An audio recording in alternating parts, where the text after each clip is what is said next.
built the supreme pill cauldron, formed the purple core phenomenon, and successfully produced the divine light of creation after forming the nascent soul. When he was in the late stages of the golden elixir, he had replicated the glorious achievements of his master, Xiao Yin, and killed a late Yuanying patriarch in a one-on-one battle. In the previous war between the two worlds, his performance was even more outstanding. Not only the Yuanying cultivators of other forces, but even the primordial spirit realm powerhouses were also surprised. Usually, he was very tough on enemies and outsiders, but he was very friendly to his fellow sect members.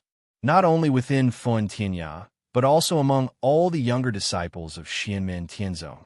He interacted with cultivators from other forces, treated people well, and had the temperament of a master.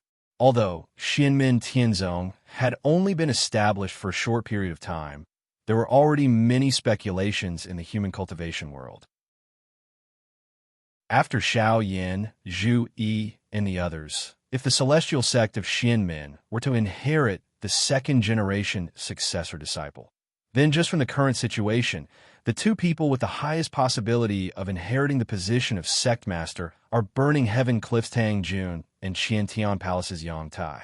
Although Dao Yuding and Lin Tong had a higher cultivation level, and there were also Zhou Yunsong and Han Yang who were on par with Tang Jun, Dao Yuding, and Zhou Yunsong. Due to their personalities, they were not suitable candidates for sect master.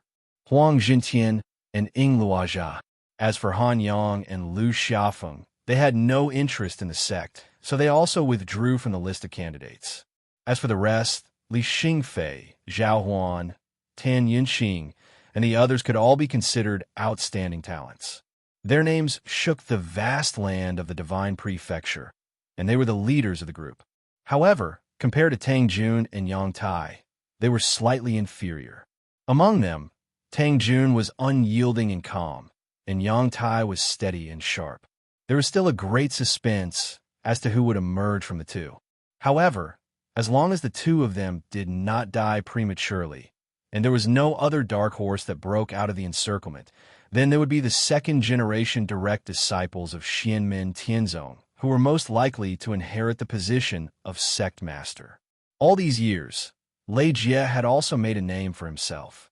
During the Kunlun Mountain Assembly, he was defeated by the hands of the direct disciple of Taishu Temple, Chun Xingyu, which had tarnished his reputation as a proud son of heaven. However, after Kunlun Mountain Assembly, Lei Jie did not become depressed. Instead, he concentrated on his cultivation, and his cultivation strength continued to rise. After a short period of decline, his reputation rose again, and he was even stronger than before. Among the young experts of the entire divine continent, those who were not overshadowed by the direct disciples of the celestial sect of Wonders and the Void Temple, in this era, could be said to be as rare as phoenix feathers and unicorn horns, and Lei Jie was one of the top figures among them. However, compared to Tang Jun's brilliance, Lei Jie's brilliance was lackluster. It was not that he was not outstanding enough, but that Tang Jun was more powerful. When he was young, he saw the only blemish in his life, and they were worlds apart, but now he had surpassed him. To the proud Lei Jie, this was undoubtedly a great mockery. Tang Jun looked at Lei Jie calmly. He did not have any intention of showing off. As he continued to rise, he also felt immeasurably happy and elated. However, he did not immerse himself in it. Instead, he constantly reminded himself not to relax and to continue to move towards greater heights. He did not reject the feeling of happiness, nor did he think that he was full of himself. He did not think that this was a negative emotion. However, as time passed and he grew stronger, this feeling gradually faded. Therefore, he was very calm when facing Lei Jie. However, this did not mean that he would forget everything that had happened. Kindness must be repaid, and enmity must be repaid. This was how Tang Jun had always been. Lei Dalong, because of my father, you hated me. The Lei family vented their anger on me. Some people who sucked up to those in power with your tacit approval or even hints made things difficult for me and humiliated me. In the Spirit Extermination Valley, I would have died at your hands if you had been a hair's breadth away. I have never forgotten these things. Every debt has a debtor. Let us settle this slowly one by one. Being broad-minded and magnanimous has never been the same as being lenient and allowing the weak to be bullied. If you repay enmity with kindness, how do you repay kindness? Tang Jun said calmly. But all of this, whether it was anger or disgust, at least the reason is clear. Tang Jun looked at Lei Jie. When I left my father's old residence, the Lei family hunted me down. There was even a saying that if I was alive, they would find my corpse. The Lei family hunting me down must have something to do with my father. It must have something to do with my body changing through the array in my father's old residence. But you, Lei Dalong, who has always hated me, looked down on me, and was unwilling to look me in the eye. Why did you suddenly come after me personally? Although we did not get along, I also knew that you were clearly in an abnormal state at the time. You wanted to kill me as soon as you could. At that time, I had not yet entered the sect. Even if my body changed because of the array in my father's old residence, I was still a foundation establishment cultivator. Why did you suddenly act so strangely? Hearing Tang Jun's question, Lei Jie was silent for a moment. The anger he felt when he learned the truth all those years ago seemed to rise from the bottom of his heart again. The words written on the paper floated before his eyes again. Compared to the previous failure, the second was finally a success. The previous was a failure. The second was a success. Lei Jie's state of mind gradually calmed down after he had personally hunted down Tang Jun out of rage. Even when he had gone to Xianmin Tianzong's territory to participate in the Dharma assembly and knew that Tang Jun was on Kunlun Mountain, Lei Jie could still calm himself down. Over the years, Lei Jie's goal had been to prove that he was stronger than Tang Jun and use this as motivation to improve. Unfortunately, the situation was stronger than the person. Tang Jun's progress was rapid, and his momentum was even faster than Lei Jie's. He gradually began to catch up.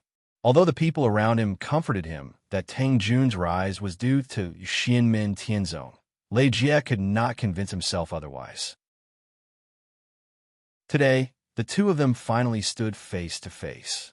The anger he felt when he had just learned the truth rushed into Lei Jie's heart again. He said coldly, "Is there still a need to say this now?" Tang Jun's expression was calm. "You will tell me, won't you?" Lei Jie was silent again. After a while, he nodded and said slowly, "Yes, that's right.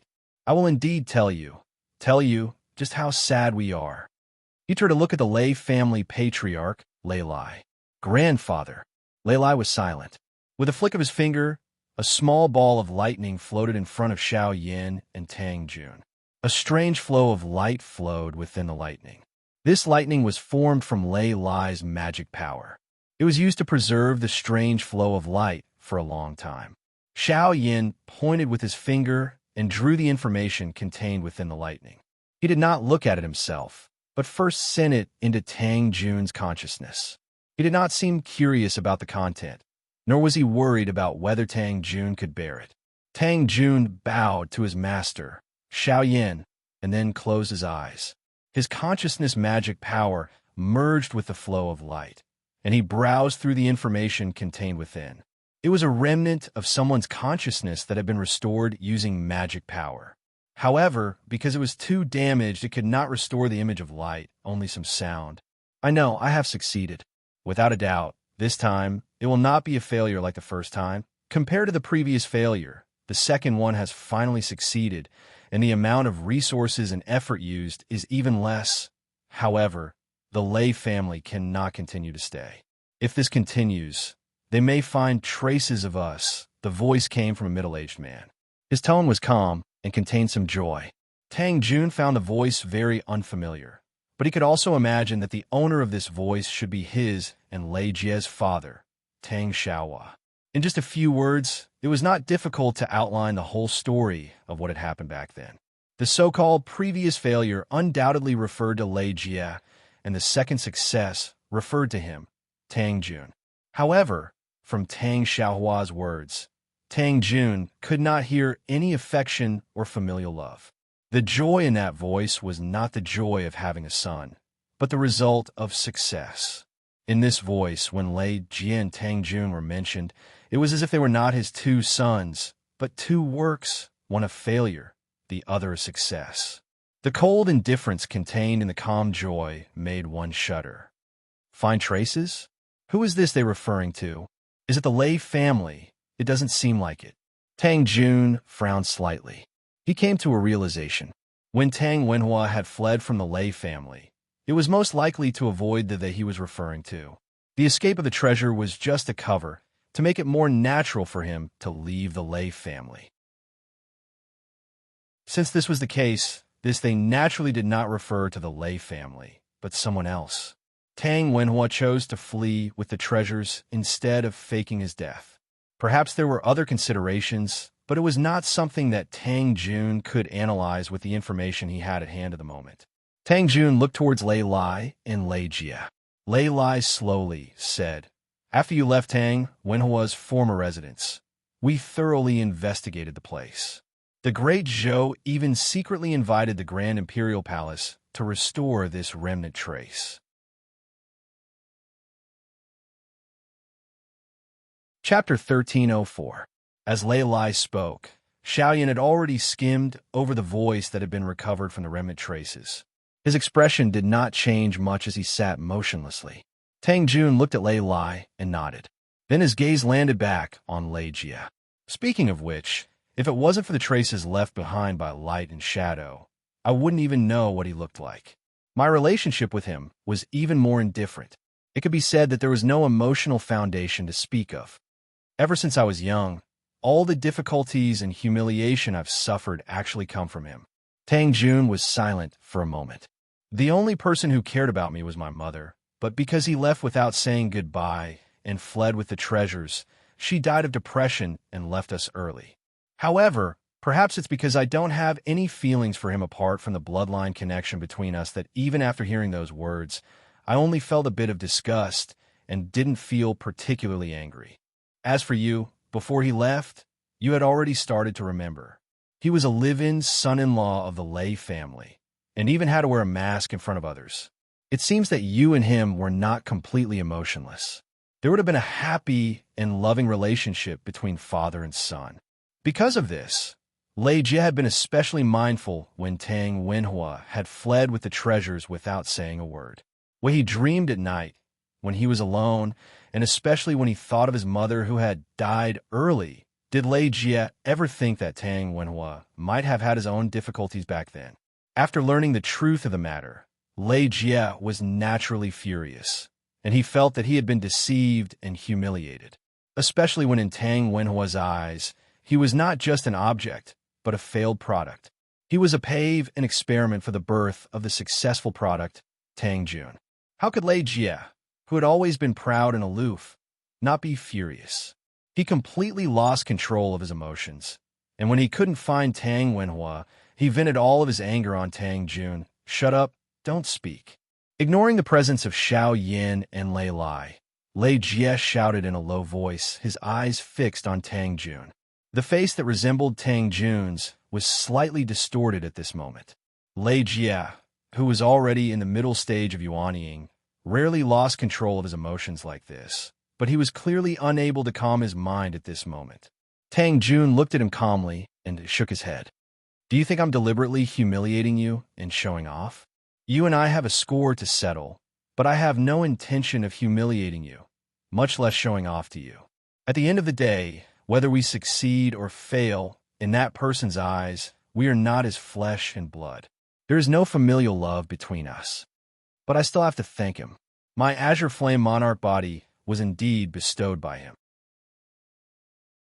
This made my path of cultivation much smoother, but because of him, I also suffered many setbacks and tribulations." Tang Jun placed his hands in front of him and spread them out. Looking at the lines on his palms, he said unhurriedly, "After listening to those words just now, for a moment, an idea popped into my mind. I'm now working hard to cultivate, constantly working hard. My cultivation is getting higher, and my strength is getting stronger and stronger. So far, I've achieved some results. Isn't this indirectly proving what he said about success products? My continuous success is actually proof of his success.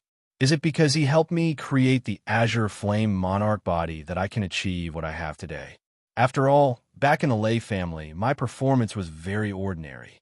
Tang Jun looked at Lei Jie calmly and smiled slightly. But this thought was fleeting. Whether it's in terms of talent, whether or not I could enter a sect without the azure flame monarch body, whether or not I could still achieve my current results, I have always persevered and worked hard. I have chosen the path of cultivation, so I will do my best to walk it and see the wonders of the great Tao in the blue sky. Perhaps, if I hadn't changed my constitution at his former residence, I would have been mediocre for the rest of my life. But even so, I will persevere on that path. Hearing this, Lei Jie's face twisted slightly. Slowly, he closed his eyes. Scenes from his youth were replaying in his mind one after another. Lei Jie was not a spoiled brat. Although he was proud, he was not blindly arrogant. Because of Tang Wenhua, he had been working hard since he was young to avoid being criticized behind his back. After learning the truth and his initial rage, he worked even harder in order to have the ability to find Tang Wenhua in the future. He wanted to prove that he was not a failure and that he was better than Tang Jun. But as he worked hard, he also felt fear in his heart. In the past, he had thought that he was born with a 9-chi true thunder body and was destined to become a legend. Because of this, the Lei family thought highly of him and did their best to nurture him so that he would not be blamed for Tang Wenhua. Even though he had been suppressed by the dual-pupiled Shi Tianyi in his early years, Lei Jie had been full of motivation to surpass him. But after learning the truth, he could not help but doubt. If not for the 9-chi true thunder body, could he have reached his current height? Perhaps he would still have some achievements. After all, his comprehension ability was not bad. But how far would he be from where he was now? More importantly, if he hadn't displayed the 9-chi true thunder body since he was young, would the Lei family still put in so much effort to nurture him? Would he have suffered the same fate as Tang Jun, dragged down by Tang Wenhua, and faced the wrath of the Lei family?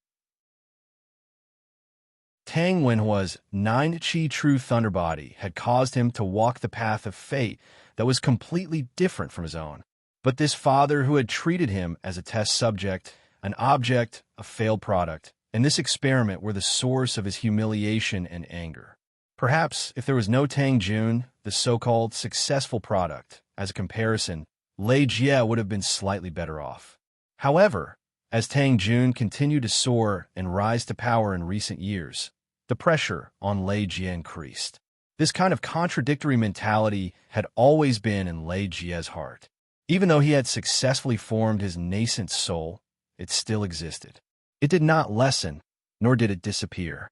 Instead, it would completely erupt at a certain time. Lei Lai looked at Lei Jie and sighed in his heart. He could sense Lei Jie's state of mind and try to ease it, but unfortunately, the effect was limited. Although Lei Jie had been trying his best to calm himself down in order to ease his mind, how could Lei Lai not see that Lei Jie was only forcefully suppressing it? If this trend continued, it would be extremely difficult for Lei Jie to reach the late Yuanying stage, even though he had reached the mid-Yuanying stage. In reality, for a cultivator with the 9-chi true thunder body, it was actually relatively easy to reach the late Yuanying stage from the mid-Yuanying stage. At least, it was much easier than for other cultivators. For Lei Jie, under normal circumstances, it would be much easier than going from the early Yuanying stage to the mid-Yuanying stage. However, with his current state of mind, it was extremely difficult. Even if he reached the late Yuanying stage, it was almost impossible for him to break through to the primordial spirit stage. With the 9-chi true thunder body, the Lei family's dragon steed, who could challenge the status of the dual-pupiled Shi Tianyi, and was also known as a young prodigy, was actually going to stop at the late Yuanying stage with no hope of becoming a primordial spirit. This was undoubtedly a huge irony, but it was something that could actually happen. Thinking of this, Lei Lai looked at Tang Jun and couldn't help but sigh. After Tang Jun's incident at Tang Wenhua's former residence, Lei Lai and the Lei family began to re-examine this person that they had either ignored or looked down on. Many things that no one cared about or treated as a joke were dug up. Although his innate talent was only average, he was tenacious, courageous, decisive, and hardworking. He could be said to be number one among all the Lei clan disciples. even more hardworking than Lei Jie, who was already extremely hardworking. Even though the progress of his cultivation was not gratifying, it did not shake his determination and faith. More than 10 years were like one day, and as he grew older, he would only become more hardworking and diligent.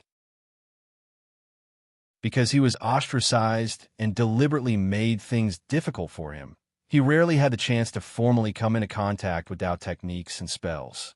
He could only slowly explore on his own, and there were few opportunities to show off. But when Lei Lai and the others thought about it, they couldn't help but be shocked. At that time, Tang Jun had already displayed shocking comprehension. Without the body of the Blue Flame Emperor, perhaps Tang Jun would not have been able to achieve what he had today. It was also unknown whether he would have been able to enter Xianmin Tianzong's tutelage, but with his heart towards Dao and other talents, he would most likely have walked his own path. Perhaps it would not be as dazzling, but it was destined not to be mediocre. Lei Jie's eyes were tightly shut, his face slightly twisted, and even his body was trembling uncontrollably. At the beginning, the first thought that popped into his mind was that Tang Jun was mocking him and looking down on him. Since when had he fallen to the point where he had to be reprimanded by Tang Jun? Just as Tang Jun had said, although the two of them could be said to be in the same boat, the specific circumstances were still different.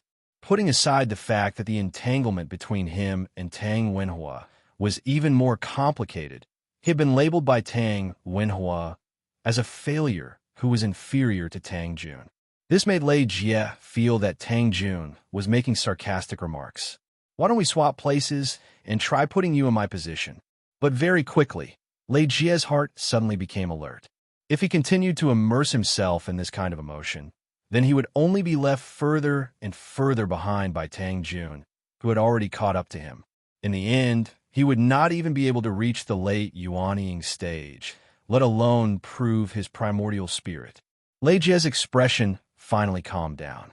He opened his eyes and looked at Tang Jun again. Are you going to use this kind of method to attack my spirit? Is Xianmin Tianzong not enough for you to maintain your confidence? These words were at the tip of his tongue, but Lei Jie swallowed them back down. This was because the Tang Jun before him had a calm and clear gaze that contained only self-confidence, unyielding determination, and firm determination on his own path. Looking at Tang Jun like this, Lei Jie suddenly felt something. Even if the two of them had really swapped places, Tang Jun would still be like this. With the Ashen Flame Emperor's body, he would not say that he did not need it. It was an objective fact that it was convenient for him on the path of cultivation. But if he did not have the Ashen Flame Emperor's body, it would not have affected his state of mind that much. The path he wanted to walk would never waver. It was my fortune to have it, and it was no harm to lose it. I will walk my path without wavering. Chapter 1305. Lei Jie stared at Tang Jun. Tang Jun said calmly, Lei Dalong, you have your reasons for venting your anger on me because of that person, but it doesn't mean that I deserve everything you've done to me. Some people in the Lei family looked down on me and humiliated me because of you and that person, but I grew up eating the Lei family's food. I will not hate the entire Lei family. Back then, there were people who pitied me and took care of me. Even though there were only a few of them, I will repay them one by one. And I will never forget those who humiliated me back then. As for you, there is only enmity between us. There is no gratitude or affection. Although we are brothers, it is only a bloodline connection. In your heart, I have never been your younger brother, and in my heart, you have never been my elder brother. Back then, you nearly killed me in the Despair Valley of Souls. You beat me until I fell to the bottom of the valley. Half of my bones were broken, and my internal organs were pierced by broken bones. The reason I survived was because of my will to live and my luck. Today, we will settle this debt. In a battle of life and death, victory or defeat is up to the heavens. I will not show mercy. Whether you can live or not will depend on your own ability. Silently, Tang Jun said, I will repay kindness and enmity. I'm not like you. I will not vent my anger on others because of you. But as my ancestral master said years ago, you must repay what you owe us. If you don't, I will beat you until you do. Nothing in the outside world would sway Tang Jun's heart towards the Tao. In the process of walking on this path, he would repay kindness and enmity. Hearing Tang Jun's words, Lei Jie's eyes narrowed. Don't brag too early. Tang Jun looked at Lei Jie without any change in expression. His tone was indifferent. My original intention was to fight you as a Yuanian cultivator after you reached the primordial soul realm. But after seeing your state of mind today, it is hard to say if you can reach the primordial soul realm. So, I might as well fight you today. Today, I will suppress my cultivation to the late golden elixir realm. Lei Jie's expression changed. Seeing this, Tang Jun shook his head. You think I'm humiliating you on purpose? You're wrong. Right now, we're both in the mid-nascent soul stage. A competition like that would be an insult to you. The sect I come from, the resources I enjoy, and the teachings I receive, none of them can compare to yours. Although you have been nurtured by the great Zhou dynasty in addition to the Lei clan, you still cannot compare to me, Xianmin Tianzong. Tang Jun's tone was indifferent. There was not a hint of arrogance or boasting. It was as if he was stating something that could not be more objective. What you are obsessed with is whether Lei Jie, with a 9-Chi true lightning body, can defeat Tang Jun with the Azure Flame Emperor body, but not whether Lei Jie, the great Zhou dynasty's Lei clan, can defeat Tang Jun of Xianmin Tianzong. I do not care about this. Since you have this thought, I will give you this chance. Only by suppressing my cultivation can it be considered fair between us. Otherwise, since we have different paths, it will be unfair to you. Lei Lai looked at Tang Jun and was momentarily speechless. To this day, the strength of the successor of Xianmin Tianzong was publicly acknowledged. What Tang Jun said was actually a very objective conclusion. However, when Lei Jie hunted down Tang Jun, one was the proud son of the Lei clan. His cultivation was in the golden elixir period, and he had enjoyed the best cultivation in the clan since he was young. The other was a poor foundation establishment cultivator who struggled to survive. Lei Jie had never thought of giving Tang Jun a fair fight. However, Lei Lai could clearly see that this was not because Tang Jun was being merciful or arrogant. He was intentionally looking down on and humiliating Lei Jie. All of this stemmed from Tang Jun's confidence. He was confident that even if the two stood in roughly the same position, he would still win. In reality, Lei Jie, who was in the middle Yuanian stage, was even stronger than many late Yuanian stage cultivators. Even if Tang Jun had the battle record of killing late Yuanian stage cultivators in the late Golden Elixir period, it was still unknown whether he could win against Lei Jie if he suppressed his cultivation to the late Golden Elixir period.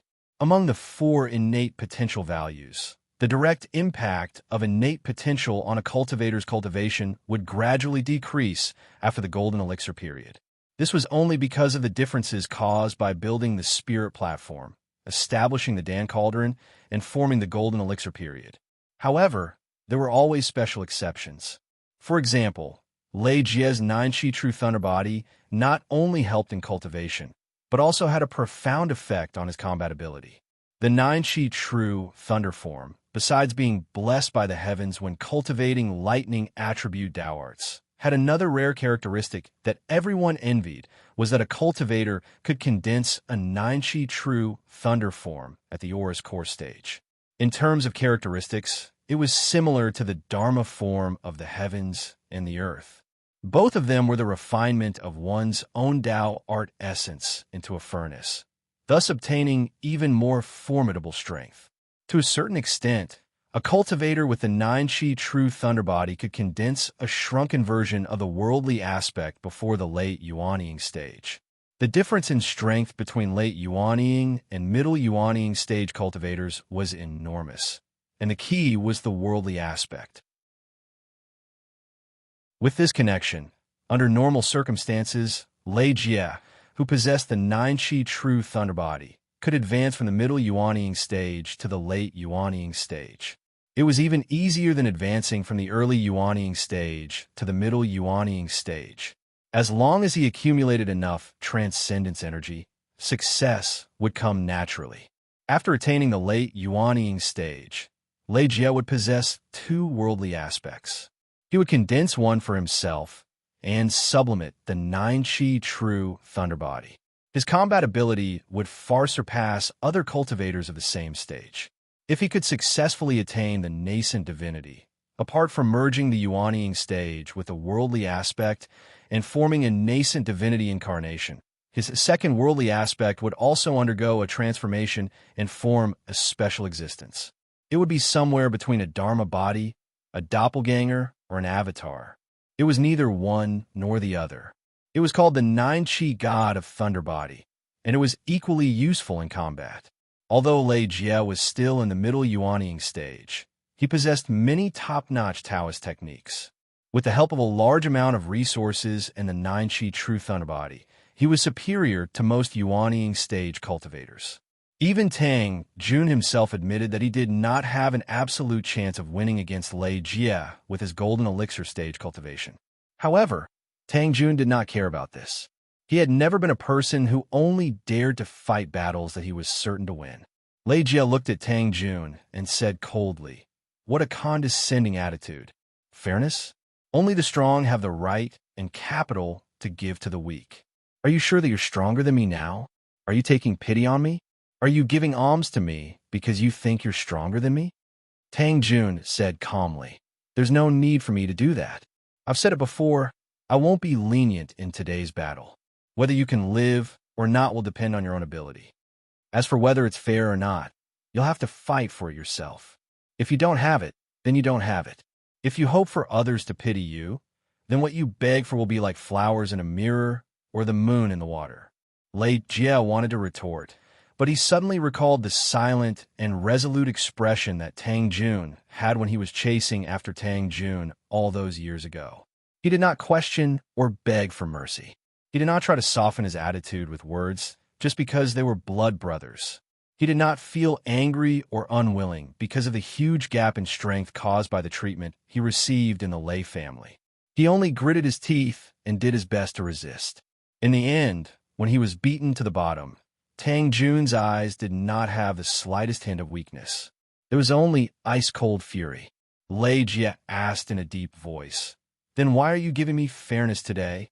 Tang Jun answered, "We are born from the same mother.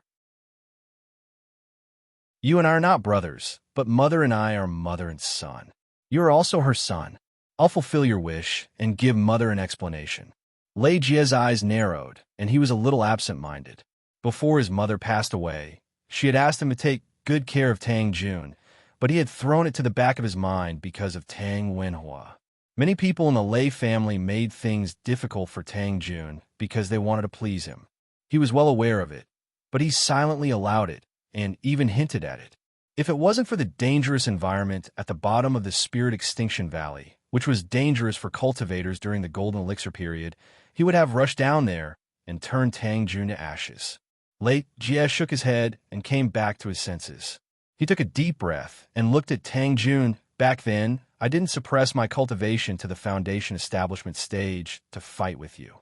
Today, you don't need to suppress your cultivation either. Let me see what kind of strength you have after studying in Xianmen Tianzong for so many years." Tang Jun said indifferently, "Up to you." Lei Lai stood up at this moment and said slowly, "True Lord Tianzong, please wait and listen to this old man." He knew that there was no familial love between him and Tang Jun, so he directly called him by his Taoist name and didn't take advantage of his seniority to establish a relationship. Hearing this, Tang Jun turned to look at Lei Lai and said silently, "Grandfather, please speak." Unlike Lei Jie, who called Lei Lai grandfather, Tang Jun called him grandfather with an indifferent tone. Back then, this old man completely treated him like air. When the Lei family was hunting him down, the order to kill him was issued by this old man. Now, he called him grandfather purely because of Tang Jun's mother. Hearing Tang Jun's way of addressing him, Lei Lai understood. He sighed inwardly and continued, "This old one will not interfere if the two of you want to fight to the death. Your grudge must be settled. But before that, why don't you investigate Tang Wenhua first? Where'd he go? What's his background? What's his plan? No matter who lives and who dies, the dead won't know these things. Are you willing to go to the netherworld with regrets?" Tang Jun shook his head. I don't care. He was confident that he would be the one to survive. At the same time, he didn't care that Tang Wenhua's background and whereabouts were no longer important. Knowing what Tang Wenhua was planning to do, it was also for the sake of the sect, the overall situation, or his own basic safety. It did not affect Tang Jun's state of mind at all, so he had no regrets to speak of. Lei Jie's expression tightened when he heard this. Although his state of mind had already calmed down a lot under Tang Jun's influence, he was still exceptionally concerned about this aspect. If he could break through this mental barrier like Tang Jun, his cultivation path would immediately become much smoother.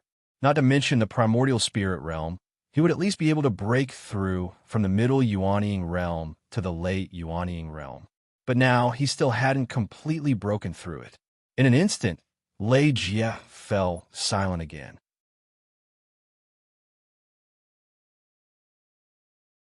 Chapter 1306. Although Tang Jun had clearly said that he would grant Lei Jie a wish, it could be considered an explanation to their common mother, the person who had given Tang Jun warmth in his youth. But his previous words had been very clear. This wish definitely did not include showing mercy when fighting Lei Jie. For Lei Jie, his pride did not allow him to lower his head to Tang Jun, or even beg for mercy. Otherwise, there would be no need for the fight. He would be crippled.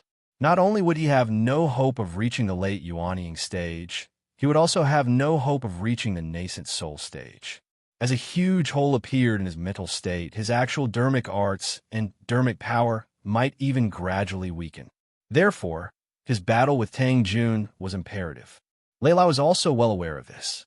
Whether it was the intentions of Tang Jun and Xianmin Tianzong behind him, or Lei Jie himself, he could not stop this battle.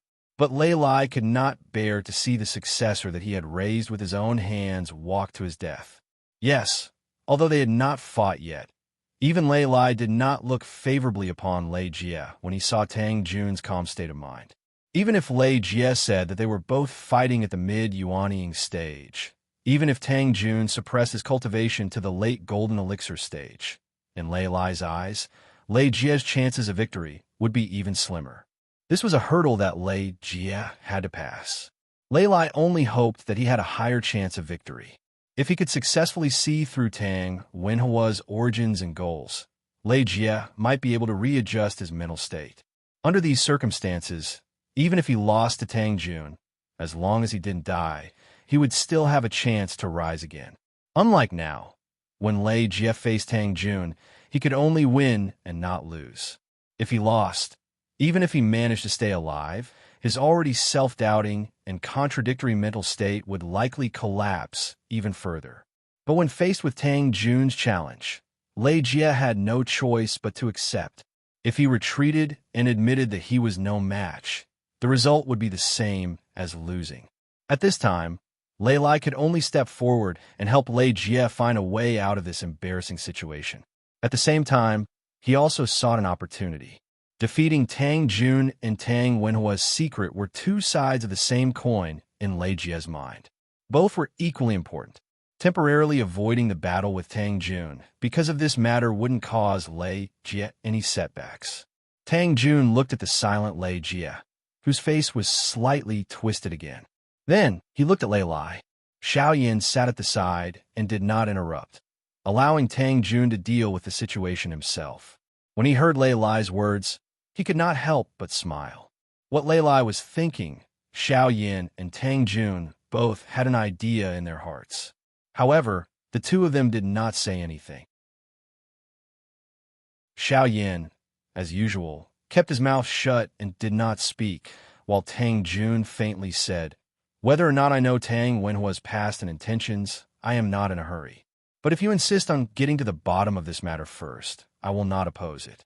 His tone was calm and confident. The current clue is with the two of us. The ancestral land of the Lei clan and that old residence have been moved away by the entire space-time shift. They are now in the Supreme Imperial Palace. I've returned there to study, and that should be all I have gained. I think it won't take long. Lei Jie remained silent while Lei Lai nodded. That is correct. Please follow this old man, master and disciple. Xiao Yin smiled and stood up. Thank you for your guidance, Taoist Lei. The group once again arrived at the sealed Grand Imperial Palace. There were layers of spaces here, as if they were independent worlds. In one of the spatial domains, the Lei family ancestral ground sat on the ground. However, this ground was like a floating island, suspended in the void. After entering the Lei clan's ancestral land mansion, most of the younger generation disciples in the mansion were taken in and placed under the protection of the clan's experts. They were not to be seen. The people who could be seen in the mansion were not even at the Golden Core stage. They were all Lei clan's nascent soul cultivators. However, when they saw Xiao Yin and Tang Jun walking over with Lei Lai and Lei Jie, they lowered their heads slightly and solemnly bowed. Xiao Yin was an expert that even Lei Lai could not fight against. The name of Emperor Yin had already spread throughout the heaven primal world and shook the divine land. Although Tang Jun was in the middle stage of Yuanning cultivation and was even lower than the late-stage Yuanning ancestors of the Lei family, no one dared to look down on him. He had once replicated the battle achievements of his master Xiao Yin and killed a late-stage Yuanning cultivator in the Golden Elixir period. He had suppressed his peers and made countless geniuses bow their heads in submission. Even in his sect, Xianmen Tianzong, which was full of geniuses, only Zhou Yunsong and Han Yang could compare to him in terms of actual combat. The youth that they would not even look at in the past, who would only think of Tang Wenhua as he ran away with his treasures when he heard his name, who they felt had dirted their ears, had already grown into an expert that they had to start looking up to. How many years had it been? Although every Lei family cultivator lowered their heads and did not let others see their gazes, they could feel that everyone's emotions were extremely complicated. If Tang Jun was just a lone cultivator, then the Lei family might change their opinion of him, but they would not be as bitter and helpless as they were now. They would most likely try to recruit Tang Jun again. If he dared to refuse a toast only to drink a forfeit, then it would not be too late to take him down. After all, the Lei family still had Lei Lai of the return to Void Realm and the clan treasure. However, behind Tang Jun stood Xianmen Tianzong, a colossus that the Lei family could not shake at all. Even Fun Tianyao alone was not something that the Lei family could shake. Unlike Lei Jie, who was stuck in a bottleneck and had a difficult road ahead, the current Tang Jun was still in a state of rapid development and continuous improvement. Under Xianmen Tianzong's nurturing and protection, the chances of Tang Jun dying were too low. With the strength and potential that he had displayed now, he would be able to look down on the entire Lei family with his own strength in the future. This reality was placed in front of everyone, causing every Lei family member to feel dispirited and lost. Tang Jun followed behind Xiao Yin. His face didn't have the rueful feeling of returning home in glory, nor did he have the arrogance of being satisfied with his success. But it was just this that made the Lei family's people feel even more upset in their hearts. I want to pay my respects to my mother first. Tang Jun looked at Lei Lai and said. He had returned to the Lei family for only a few things. Pay his respects to his mother, repay the Lei family members who had taken care of him when he was young, and settle the score with Lei Jie and the Lei family members who had bullied him. After that, he had to figure out what Tang Wenhua was doing. He was not interested in it, and it would not affect his state of mind. However, he had to understand it clearly, lest there would be unknown troubles in the future that would bring trouble to himself or his sect. Hearing Tang Jun's words, Lei Lai nodded. That's right. After you pay your respects, we will start with 17th Mother's belongings. Everything that Tang Wenhua left behind was kept by 17th Mother when she was alive. The so-called 17th Mother was Lei Lai's first wife's daughter, Tang Jun, and Lei Jie's mother. After Tang Jun offered incense for his mother, Lei Jie also offered incense for his mother without a word. He looked at his mother's memorial tablet with a slightly dazed expression. After paying his respects to his mother, Tang Jun followed Lei Lai to a quiet room.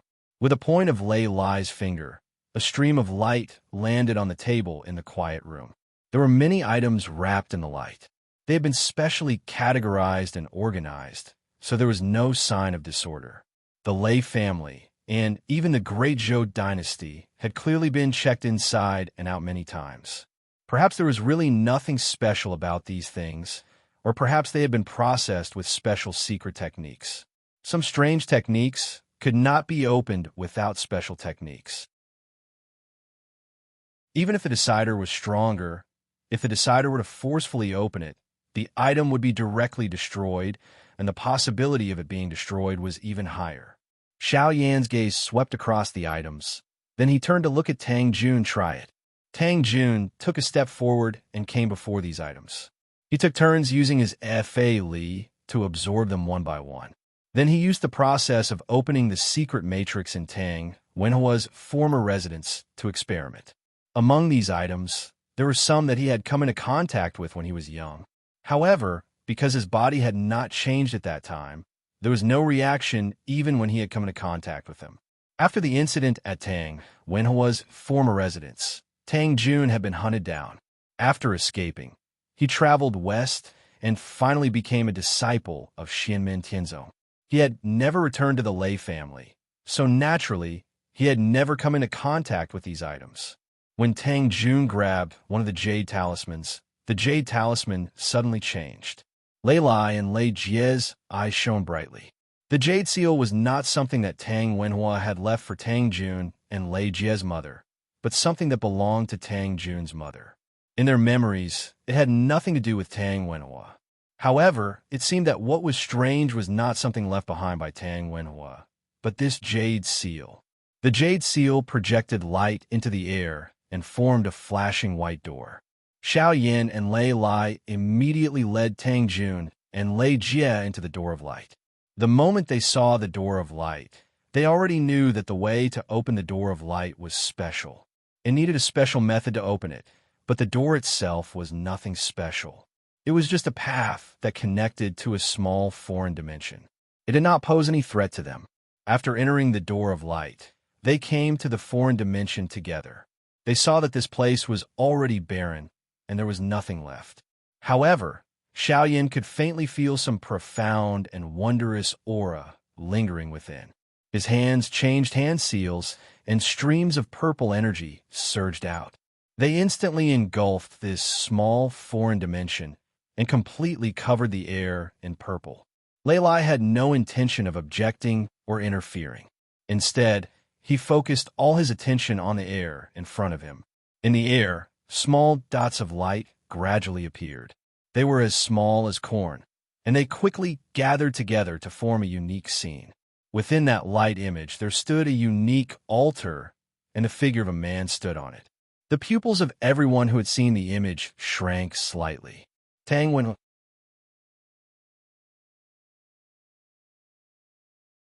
Chapter 1307. In the image, a man stood on the altar. His facial features weren't particularly handsome, but he had a certain charm to him. He looked 40 to 50% similar to Tang Jun and Lei Jie, but he looked more like Tang Jun. The man looked very young, perhaps only in his 20s, but his hair was slightly white. His eyes and expression exuded a mature and peaceful aura, as if he had experienced the vicissitudes of life. Among the people present, although Xiao Yan and Tang Jun had never seen this man in person, through the traces of light and shadow they had seen before, the two could confirm that this man between young and middle-aged was Tang Jun and Lei Jie's birth father, Tang Wenhua. Lei Lai and Lei Jie had both seen Tang Wenhua with their own eyes. Naturally, they recognized him immediately when they saw the image. Lei Lai's expression was calm as he stared at Tang Wenhua, while Lei Jie's breathing became noticeably heavier. The Tang Wenhua in the image was currently standing at the center of the altar. His hands formed hand seals, and streams of magic power were sent out into the altar. There were other things at the center of the altar. Upon closer inspection, they were treasures rich in spirit energy. They were gradually dissolving under the effects of Tang Wenhua's magic power, turning into clumps of flames. Tang Wenhua's magic power aura wasn't very strong. It had just reached the early stage of yuanying. However, the ritual he was performing was extremely mysterious. Lei Lai stared at it carefully, and his brows furrowed. He discovered that he, who had successfully refined his spirit to return to the void, couldn't understand Tang Wenhua's ritual at all. He couldn't understand the profound mysteries hidden within. A returned void expert couldn't understand the ritual performed by an early-stage Yuanian cultivator. The mysteries hidden within Tang Wenhua's ritual shocked Lei Lai. If Tang Wenhua hadn't learned it from someone else, but created it himself, then the mysteries hidden within would be even more intriguing. Xiao Yan's eyes lit up slightly as he looked at the ritual Tang Wenhua was performing. There seemed to be a boundless flame burning in his eyes, dazzling. At this moment, the projection that Xiao Yan had restored with his transcendence energy suddenly shook a little, twisting and pulling. It was as if a piece of paper had been suddenly torn apart by someone with great force. Xiao Yan raised his eyebrows and sneered. He pointed his finger at the image and pointed at it. Suddenly, a raging flame ignited on the image. These flames did not damage the image of light and shadow. Instead, they burned the invisible hand that was tearing the image apart. Being burned by the flames, the invisible hand immediately shrank. The distorted scene quickly returned to normal, and bright flames still danced around the edges. Lei Lai's eyelids twitched when he saw this. Everything that had happened just now happened in an instant. It was so fast that even he could not react in time. If it wasn't for Xiao Yan, then the image of light would have already been destroyed by someone. Even now, Lei Lai carefully thought back to the scene just now and shockingly discovered that even if he could react in time, his magic power and divine abilities probably wouldn't be enough to stop the other party. This discovery allowed Lei Lai to have a more direct understanding of the strength of this purple-clothed, black-robed, valiant youth beside him. The battle between Xiao Yan and the invisible hand was not over yet. After the invisible hand was forced back by the flames, it quickly made a comeback, bringing with it an ear-piercing sound of wind. Gusts of wind suddenly appeared in the quiet room. They were shapeless and indestructible. It was the nine heavens' formless wind. Xiao Yan coldly smiled. The cyan-colored Xidagarba, true brilliance, immediately appeared. The dancing flame condensed to the point it seemed solid, attacking and defending in one. At the same time it blocked the astral winds, it also continuously exploded, shattering one astral wind after another. The other party did not succeed in his first move, so he immediately made another move. Dark green water appeared. It was the Taiyan water, and it surged towards the Xidagarba true flame. At this moment, a demonic red lotus suddenly appeared in the air. Its color was pure and clear. This bewitching red lotus transformed into a formless red light and disappeared in an instant. However, at this moment, the raging wind suddenly stopped and the dark green water also disappeared. Lei Lai and Lei Jia looked at Xiao Yan. They already knew that the demonic red lotus was actually formed by Xiao Yan's red lotus hellfire. Xiao Yan drove the red lotus hellfire upstream, following the nine heavens' formless wind and the Taiyan water to the source and counterattack the person behind it. The red lotus hellfire specialized in damaging the spirit. When it burned to the extreme, it could directly drag a person's spirit out of their shell and into the cycle of reincarnation. If one could defend against the fire in advance, everything would be fine. However, if the red lotus hellfire really touched one's body, it would be a disaster for most people. The other party's reaction was also very fast. He decisively cut off the connection, making it difficult for Xiao Yan's red lotus hellfire to work. The two of them fought in the air across time and space. The other party saw that it was impossible to continue fighting with Xiao Yan and chose to retreat. This exchange happened in an instant.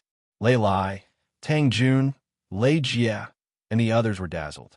Lei Lai sighed softly. Emperor Yan's supernatural powers have opened my eyes.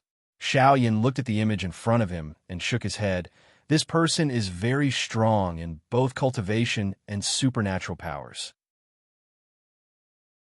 From the beginning to the end, he did not reveal his true strength, so I could not determine his true background. He is obviously hiding it on purpose. Otherwise, he would not have performed so well. Moreover, the place where we are fighting is where we are now.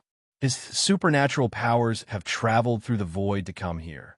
so he is at a disadvantage. Without a doubt, the person was Tang Wenhua. Or rather, it was Tang Wenhua's real body. However, he was very cautious. Seeing that he could not do anything to Xiao Yan, he immediately retreated. This made it difficult for Xiao Yan to see through him. However, it's not too far off. In terms of cultivation level and magical powers, I'm afraid he's even stronger than me. Xiao Yan chuckled. There are only a few people like this in the entire Divine Land. Even if he is an old monster that has been in hiding for many years, with such cultivation and power, there are traces of him. The range is very small. Xiao Yan's gaze fell back on the image that was stabilizing. Speaking of which, I already have a suspect. At this point, Xiao Yan stopped talking and focused on the image.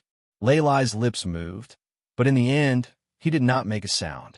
He also looked at the image. The image seemed to be replaying what had happened here in the past. This small foreign dimension must have been the place where Tang Wenhua had secretly carried out his experiments and plans when he had lived in the Lei family. In the image, Tang Wenhua's hands changed hand seals, forming a ritual that relied on the altar to finally operate. Streams of flames danced on top of the altar. Under the illumination of the flames, giant talismans flashed in the air one after another.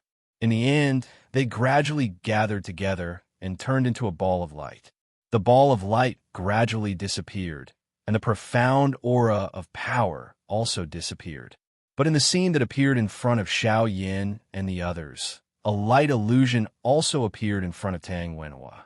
Although it looked a bit blurry, Xiao Yan and the others could still make out that this scene was a scene within a scene. It was the scene of a woman giving birth. Although she looked disheveled and weak, the woman's beauty could still be vaguely seen. Tang Jun and Lei Jie's breathing stopped at the same time. Lei Lai's gaze also became deep. A child's loud cry came from the scene within the scene. Looking at this scene, Tang Wenhua's lips curled into a faint smile. It's a pity. Although the second work is successful, it's still a little short of perfection. It needs to be nurtured and then stimulated. If it could be like the first failed work, it will be perfect. There are still many things that need to be done. Tang Wenhua let out a soft sigh that seemed to be both praise and pity. Under the illumination of the flames, his face flickered. Also, too many materials were used up. The possibility of failure is too high.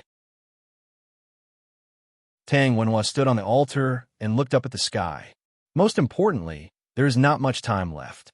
If we continue to stay here, they may see through our tracks. He wiped his hand, and the flames on the altar suddenly went out. The light of the altar also gradually dimmed. In the end, it started to continuously disintegrate and turn into dust, no longer existing. Tang Wenhua landed on the ground with his hands behind his back. He slowly walked away, as if he had left this foreign dimension. At this point, the content of the light and shadow image had come to an end. But Xiao Yan and the others were still deep in thought. They carefully recalled everything they had seen. After a long while, Lei Lai looked hesitantly at Xiao Yan. If this old one is not mistaken, among the things Tang Wenhua sacrificed during the ritual, other than all kinds of natural treasures, there seemed to be some kind of bloodline crystal. Xiao Yan nodded. Tang Jun and Lei Jie were shocked. Xiao Yan glanced at them and said, "It is not formed from the essence of the demon race's flesh and blood." When he said this, Tang Jun and Lei Jie's expressions became even more serious. Is it from the human race? Everyone knew that humans could not pass down powerful bloodlines like the demon race. At least, it was not a relatively complete inheritance.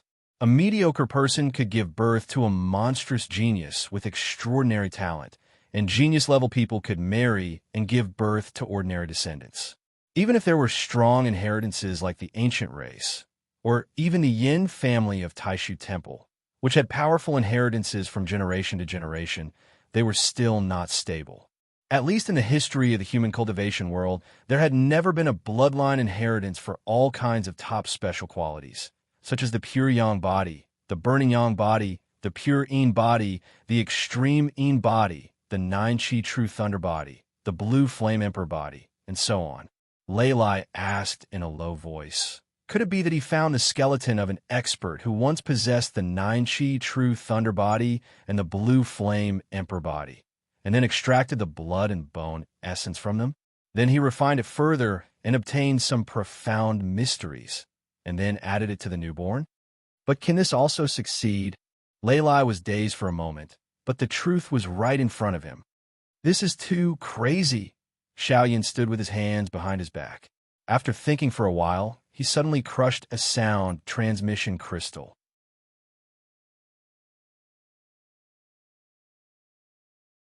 Chapter 1308. Xiaoyan crushed a sound transmission crystal. On the other side of the crystal, a voice came through like a low rumbling thunder. Flame Emperor suddenly sent a message. Is there something? This voice belonged to the current sect master of Purple Cloud Path, Dao Master Lei Yun. Xiaoyan's actions were not hidden from Tang Jun, Lei Lai, and Lei Jie. As soon as he heard Dao Master Lei Yun's voice, Lei Lai immediately understood what was going on. People who possessed the nine-chi true thunder body constitution were rare throughout the ages. The person who was closest to it was a powerhouse from the Purple Cloud Path who had fallen during the Middle Era. This person had a powerful cultivation and outstanding talent, which made Purple Cloud Path quite famous when he was alive.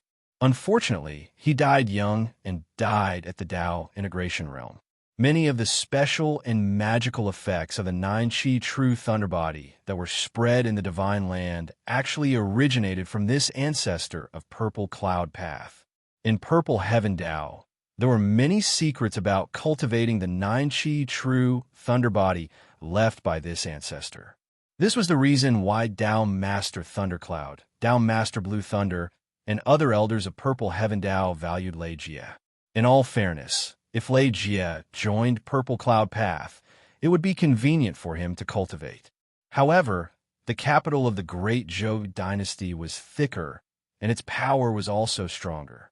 At that time, the Xian Gate Heavenly Sect did not have the power it had today, and the Purple Cloud Path, which was on good terms with the Xian Gate Heavenly Sect, was naturally not as attractive as the Great Zhou dynasty. When a Lei family still belonged to the Great Qin dynasty and secretly colluded with the Great Zhou dynasty, Xianmin Tianzong had not even appeared in the Divine Land. Although the ancestor of Purple Cloud Path with a nine-chi true thunder body had died, he was not killed on the spot. Instead, he returned to the mountain with serious injuries and finally died. Although his body had perished, the nine-chi thunder god body, which was unique to the nine-chi thunder god body after he attained the primordial divinity realm, turned into a shell and remained in the Purple Cloud Dao sect, on the Purple Cloud Peak of the Thunder Mountain Range, to guard the sect until now. The nine-chi's thunder god's body was not like a clone, nor was it like a Dharmakaya, nor was it like an external body. It was neither one nor the other, yet it was intimately connected to the original owner. After connecting the voice transmission, Xiao Yin and Dao Master Lei Yun exchanged a few polite words. Then he asked, Dao Master Lei Yun, I'm sorry to call you today, because I have something to ask you. Please forgive me if I offended you. Is the body of the senior patriarch who possessed the nine-chi true thunder body of your sect, which was transformed from the nine-chi thunder god body, safe and sound? Hearing Xiao Yan's question, Dao Master Thundercloud's voice was obviously surprised. He has been well. Why do you say that, Emperor Yin? Xiao Yan took a deep breath. Please examine it. He paused for a moment before continuing. I've discovered that someone possesses some essence blood from the remains of an expert with a nine-chi true thunder body. I don't know where he came from. Dao Master Thundercloud suddenly fell silent. After a while, he said, Wait a moment, Flame Emperor. I'll check it myself. Xiao Yin said, Thank you, Dao Master Thundercloud. After saying that, he waited patiently. Lei Lai and the others did not speak. Tang Jun's expression was still calm, as usual, while Lei Jie's expression was a little gloomy. In the distance, where the mountain gate of Purple Cloud Path was located, in the heavenly thunder hall at the top of Purple Cloud Peak of Thunder Mountain Range, an amazing thunderbolt suddenly shot up into the sky. After a while, there was another earth-shattering drum sound that shocked the nine heavens and caused the thunderclouds above the mountain to shake. The whole world and the void trembled in the continuous drum sound. Every time the drum sounded, it seemed that a small world was destroyed. Not to mention the younger disciples of the Purple Heaven Path. Even the elders were shocked. The sound of the drum clearly came from the Purple Heaven Path's Mahayana Grade artifact, the 9 Thunder Drum. In addition to the earth-shattering drum sound, lightning flashed in the sky above the heavenly Thunder Hall and continued to spread, covering the entire purple cloud peak below. The thunder clouds in the sky became thicker and thicker.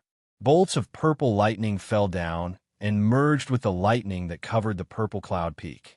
A huge array pattern composed entirely of lightning spread in all directions. In the end, it almost covered the entire Thunder Mountain range. For a moment, there was only lightning between the sky and the earth, destroying and annihilating everything else in the world. Is there a strong enemy? All the cultivators of the Purple Cloud Tao sect were shocked. The scene in front of them was clearly the result of the sect master, Tao Master Thundercloud, personally presiding over the sect with the 9 thunder drums. He had activated the 9 Heaven Divine, Firmament, Lightning Emperor capital formation to the extreme.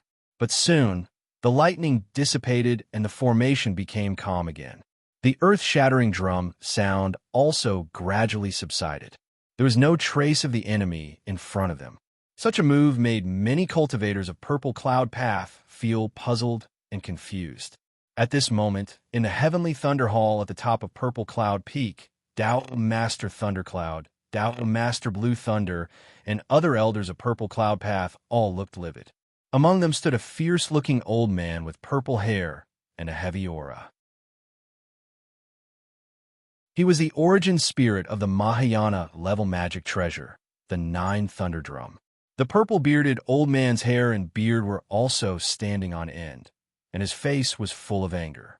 Tao Master Thundercloud took a deep breath, calmed himself down, and reconnected with Xiaoyan. He said in a deep voice, "Sorry to make you laugh, Flame Emperor.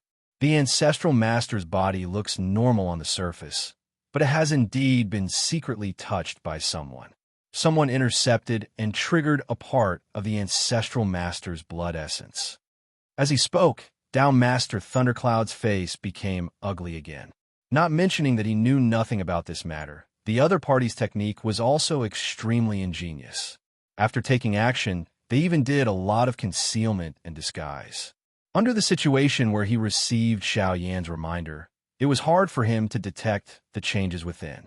He had to call out the 9-link Thunder Drum and circulate the 9 Heaven Divine Firmament Lightning Emperor capital seal formation to the extreme, concentrating on searching. Only then did he see some clues.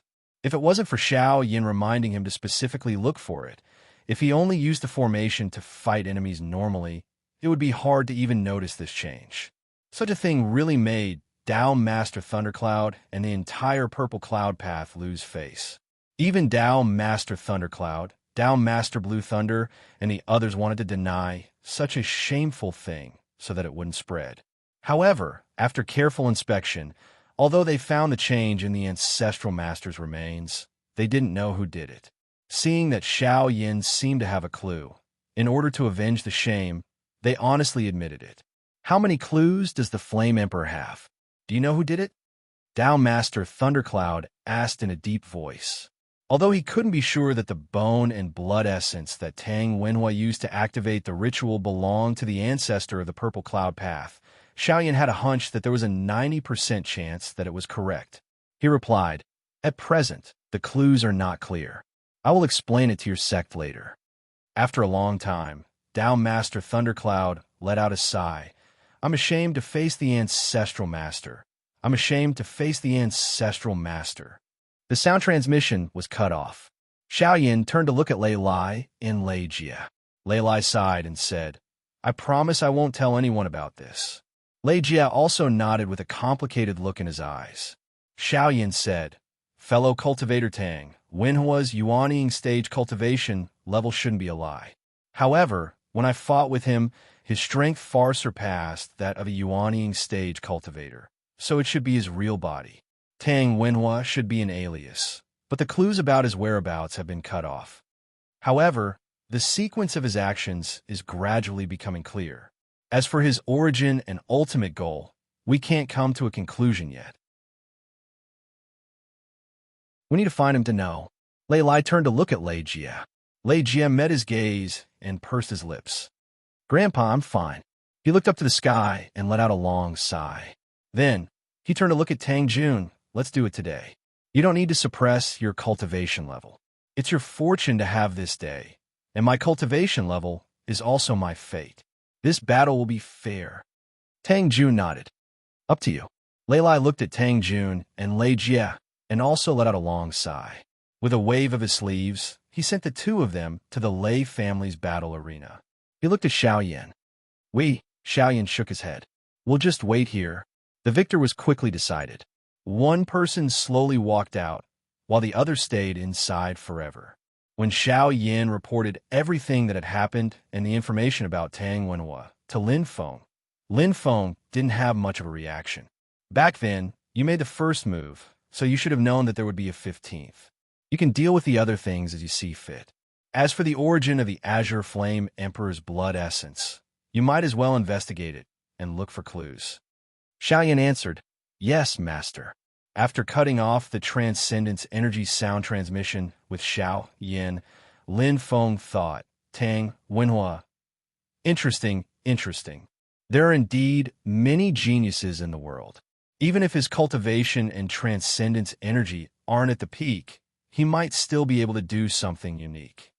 Since I already know the reason behind your actions and the various mysteries behind them, it'll be much easier to find you now that I have a target in mind. However, you've obviously realized this yourself. Perhaps you'll be more low-key in your actions to prevent yourself from making mistakes. After all, if you give yourself away again, you will be immediately caught. Lin Feng smiled and shook his head. To me, it's not important anyway. It doesn't matter if I keep waiting. But how long can you endure? Temporarily putting this matter aside, Lin Feng looked at Zhu Yi beside him. Have you obtained the item? Zhu Yi answered, just as Xiao Dongtian said. The green cloud stone and the universe jade crystal are both in Xiao Qingqing's hands. This time, they were captured by Hao Yang's clone, so I naturally obtained the item. Lin Feng nodded. Then give it to Chu Yang. This is something that he deserves. Now that the matters of the Great Zhou dynasty have come to an end, Xiaoyi, your idea of opening up academies can continue. Hearing this, a faint smile appeared on Zhu Yi's face. Yes, Master. After bidding farewell to Lin Feng, Zhu Yi's main body once again left Jade Capital Mountain. He headed east and arrived at the Great Zhou dynasty's territory, descending upon the Great Zhou dynasty's capital, Tianjing City. After meeting with the Great Zhou dynasty's new emperor, Liang Qian, Zhu Yi met with Chu Yang. Chu Yang was not surprised that Zhu Yi had come to the Great Zhou dynasty in Tianjing City. However, he was a little puzzled as to why Zhu Yi had come to visit him personally. Zhu Yi opened his palm. Two rays of light floated in the air. One was a green stone that seemed as ethereal as the sky, while the other was a black crystal with specks of dark green light flickering within it. It was like a dark green star in the silent night sky.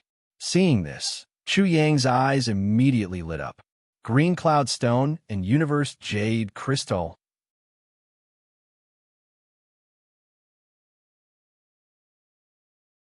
Chapter 1309. Chu Yang's eyes lit up when he saw the green cloud stone and the universe emerald crystal. The reason was simple.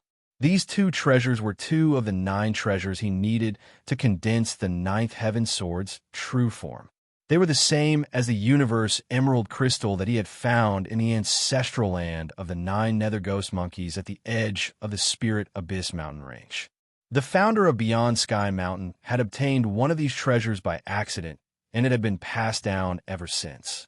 However, few people in Beyond Sky Mountain knew of its true origins, so Chu Yang was the first to obtain it.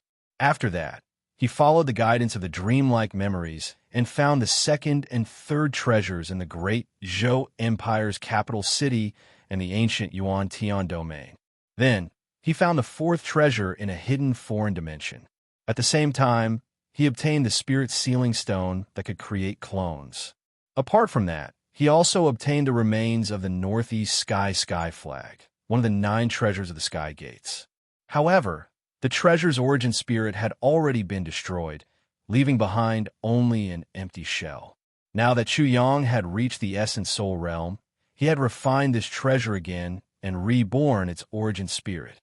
The 5th treasure was the universe emerald crystal that he had found in the ancestral land of the 9 nether ghost monkeys. The 6th treasure came from the Tsangtian Dao Jian. After the Tsangtian Dao Jian had been returned to Xianmin Tianzong, Lin Feng had not kept it for long and had casually given it to Chu Yang.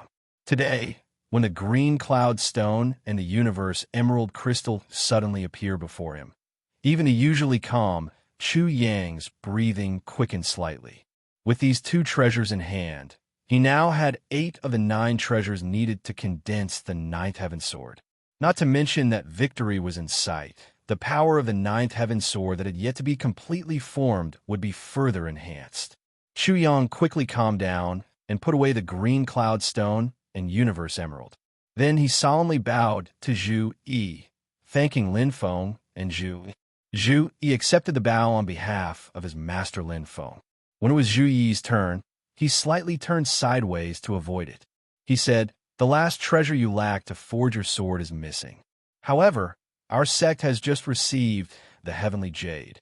From what he said, when the ancient heavenly gate was destroyed, the Taishu temple seemed to have obtained the ancient soul-warm jade. However, the news cannot be verified. Chu Yang nodded his head calmly. The ancient soul-warm jade was one of the 9 treasures that the ancient divine gates had prepared to refine the 9th Heaven Sword. It was also the last treasure that he lacked. Chu Yang was not surprised that Zhu Yi knew of his secret. He also knew that Zhu Yi was the same as his master Lin Feng. They would not covet the 9th Heaven Sword.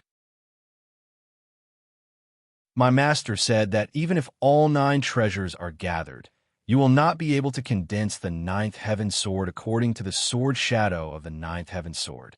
Zhu Yi looked at Chu Yang.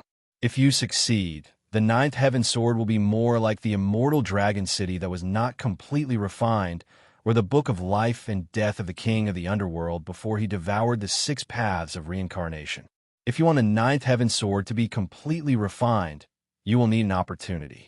When Chu Yang heard this, a thoughtful expression appeared on his face. So, it is, as he reached the primordial spirit level and refined the 9th Heaven Sword, his understanding of the 9th Heaven Sword became deeper. He also had some guesses. Now that he had been verified by Lin Feng, he was even more certain. However, where was the opportunity for the 9th Heaven Sword to be refined? Chu Yang felt like there was a layer of fog in front of him. He could not see it clearly. In the beginning, Chu Yang guessed that the 9th Heaven Sword would be able to reach the creation realm by cutting the celestial heaven sword like the heaven punishing sword. Before Xianmin Tianzong and the heaven punishing sword were born, it was widely recognized that the only sword in the divine land's long history that could fight against the celestial heaven sword was the ancient heavenly gate's great 9 heavens divine sword. Unfortunately, the ancient heavenly gate had fallen long ago, and the 9th Heaven Sword could only remain in the imagination. After all, before the heaven punishing sword, the celestial heaven sword was the strongest sword Dao Dharma treasure in the divine land. Even if it was broken by the heaven punishing sword, it was still not to be taken lightly. However, the 9th Heaven Sword might not be as strong as the heaven punishing sword. It had the power of creation before it reached the creation realm. Even if it could break the immortal heaven sword, which was already a creation realm Dharma treasure, Chu Yang felt that it might not be the opportunity for the 9th Heaven Sword to reach the creation realm. In a sense, the 2 sword Daos were opposing each other, but they were not like the heaven punishing sword and the celestial heaven sword. Chu Yang had a vague guess in his heart, but he was not sure if it was right or wrong. Thinking of this, his heart shook slightly, and he looked up at Zhu Yi. Zhu Yi met his gaze and said slowly, "Master has nothing else to say." Chu Yang nodded. He did not say anything else. In fact, this was Lin Feng's advice to him. After sorting out his thoughts, Chu Yang cupped his hands at Zhu Yi. "Thank you, Master of the Mystic Gate." "Thank you, Master Yi." After Zhu Yi brought the green cloud stone and the universe jade crystal to the Great Zhou Dynasty's Tianjing city, Lin Feng stayed on Yujing Mountain. He was still sitting cross-legged on a branch of the mysterious heaven treasure tree. Silently, he tried to figure out his Tao. He closed his eyes, and purple chi surged all over his body. Slowly, the Tai Chi pattern on his forehead rotated. After a while, Lin Feng stopped. The purple chi returned to his body, and the Tai Chi pattern on his forehead disappeared. He turned his head to the side. "Sure, how? What's the matter?" At this moment, the void in the direction of Lin Feng's vision broke open.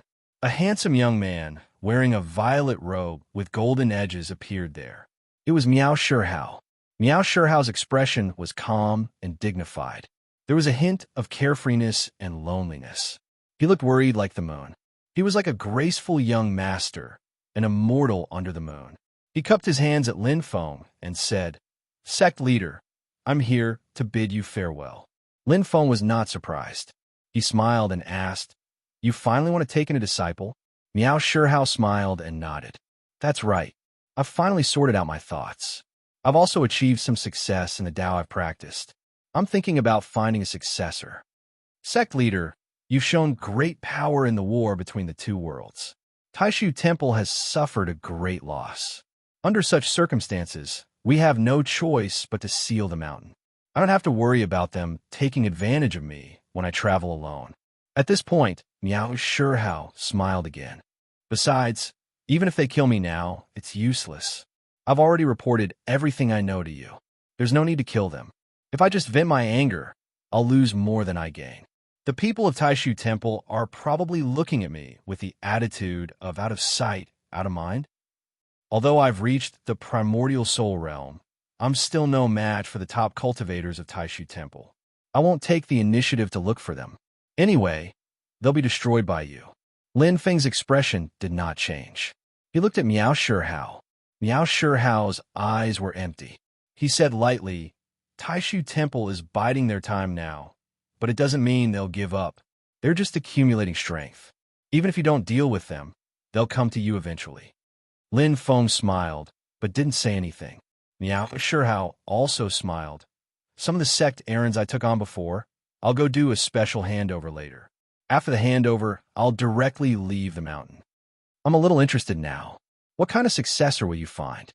Lin Feng said with a smile. "Is it a person with a simple and honest mind, or a person with 7 orifices in his heart, extremely exquisite?" Miao Shihao shrugged coolly. "Who knows? I don't have a definite answer in my heart. I'll just have to look. As long as they're fated, have good aptitude, and are suitable to practice my Tao techniques, be they simple or quick-witted, they're all fine." Lin Feng nodded. "This is indeed in line with your usual style." Miao Shihao smiled. His melancholy and cold temperament suddenly changed. He returned to the charming posture he had before he reached primordial soul realm. He looked at Lin Feng. "Actually, Brother Shihao, have been wanting to find a disciple with a temperament like you, sect leader." He looked at Lin Feng with a hidden bitterness. "Sect leader, please don't think that my thoughts are disrespectful. It's because you haven't responded to me, so I can only find a disciple for myself." Lin Feng glanced at him. "You decide what kind of disciple you want to take. I won't interfere. However, that child who's going to be your disciple is really pitiful." Miao Shihao covered his lips and chuckled. "Sect leader, look at what you're saying. If I take that child as my disciple, I'll definitely treat him well. I'll hold him in my hands and be afraid that he'll fall." Lin Feng said, "That's right. That's why he's pitiful." Miao Shihao heard that and instantly laughed out loud. His temperament changed again. Although he was unusually handsome, his laughter was heroic, like a burly man from the north. He sang passionately, "Sect leader, you must be joking." After laughing, his temperament changed again. He became elegant and noble, like Zhu Yi and Jiao Junshin. He was like a well-read scholar. He stood up and bowed to Lin Feng. "Sect leader, I'll be leaving now." Lin Feng smiled and nodded. "I hope that you'll find a suitable successor." Miao Shihao's temperament changed again. He became charming again. He rolled his eyes at Lin Feng before turning around and leaving gracefully. Lin Feng shook his head. "When it's true or false, it's true. When it's false, it's true. When it's true, it's false. This doubt technique is interesting. However, speaking of the problem of a successor, Lin Feng looked down in the direction of Yang Qing's Nirvana Paradise. Little Qing's Nirvana Paradise finally has a new disciple. It's rare. Lin Feng had 8 personal disciples under him. Among the 8 cave residences, Yang Qing's Nirvana Paradise was the weakest. There were only Yang Qing and Zhou Yunsong. Because of this, Yang Qing had attracted a lot of gossip in the outside world. Of course, whether it was Yang Qing's personal achievements or the achievements of his disciple, Zhou Yunsong, it had already proved that the people who spread the gossip had eyes but could not see. Yang Qing was in charge of the Medicine Valley. His position was not light. Among the disciples under Lin Feng, his attainments in alchemy were second only to Shaoyan. There were many younger disciples of Xianmin Tianzong who wanted to be his disciple. However, after the Battle of Annihilation Xian, Yang Qing had been traveling outside for many years. He was afraid that he would miss the teaching of his disciples. At the same time, because of the matter with his lover, Fang Ting, he was also a little disheartened. Therefore, after Zhou Yunsong, he had not accepted another disciple. Zhou Yunsong's own cultivation was full of dangers. He needed to be careful and cautious. Similarly, he did not have the energy to teach his younger disciples. At the same time, his character was also not good at interacting with others. This led to the Nirvana Paradise being led by Yang Qing and Zhou Yunsong all these years. However, this time, the Nirvana Paradise finally had a new disciple.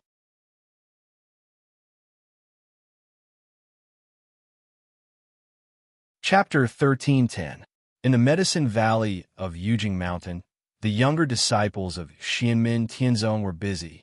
This place was originally managed by Yang Qing's Nirvana Wonderland, but after the Battle of Extermination Xian, Yang Qing often left the mountain. Her disciple, Zhou Yunsong, was not good at cultivating spiritual plants and refining pills. Therefore, when Yang Qing was not on the mountain, the Medicine Valley on Yujing Mountain was usually managed by Zhu Yi. After the younger disciples of Qian Tian Temple grew up, most of the time, it was them who took care of things here. When Yang Qing returned to the mountain, the disciples of Qian Tian Temple would directly report to Yang Qing, and Yang Qing would still be in charge. On one side of the Medicine Valley stood a towering tree. The trunk of the tree was extremely thick, reaching thousands of feet high. The trunk was straight and smooth, but above the trunk, a huge crown and branches extended in all directions. The crown of the tree was extremely huge. However, the space of the Medicine Valley had been specially processed. The giant tree, which was thousands of feet high, was contained within it. It could not be taller than the surrounding mountains of the Medicine Valley. It was like a spiritual plant rooted in the Medicine Valley. Only after entering the Medicine Valley and looking from the inside, one could feel the tree's figure that seemed to reach the sky. This is the cloud forest tree that Lin Feng pulled back from the cloud forest world back then, planting it in the medicinal valley and calmly nurturing it. The cloud forest fruit that it bears is either given to the sect's disciples to eat or used to refine medicine.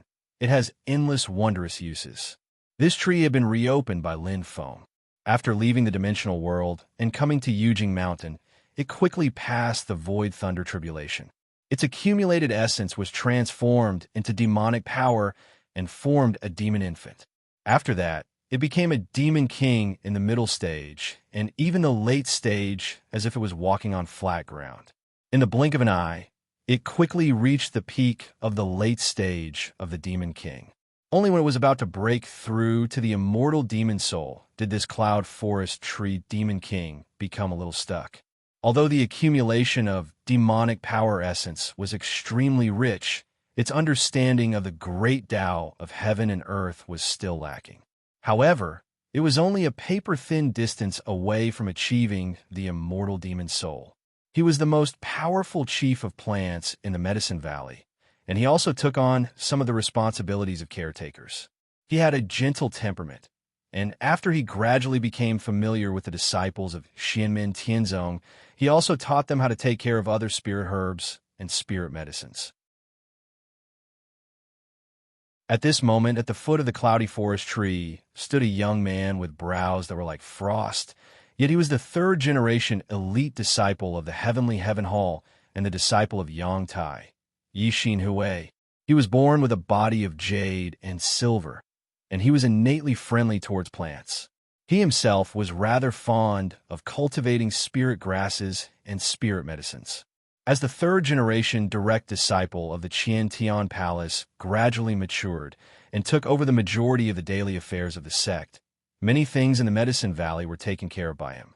At this moment, he was looking at the girl in front of him with a doting expression. The girl's features were picturesque, and her eyebrows and hair were like frost. She was Yixin Hui's younger sister, Yixin Xuan, who was born with a jade tree silver makeup body, just like him.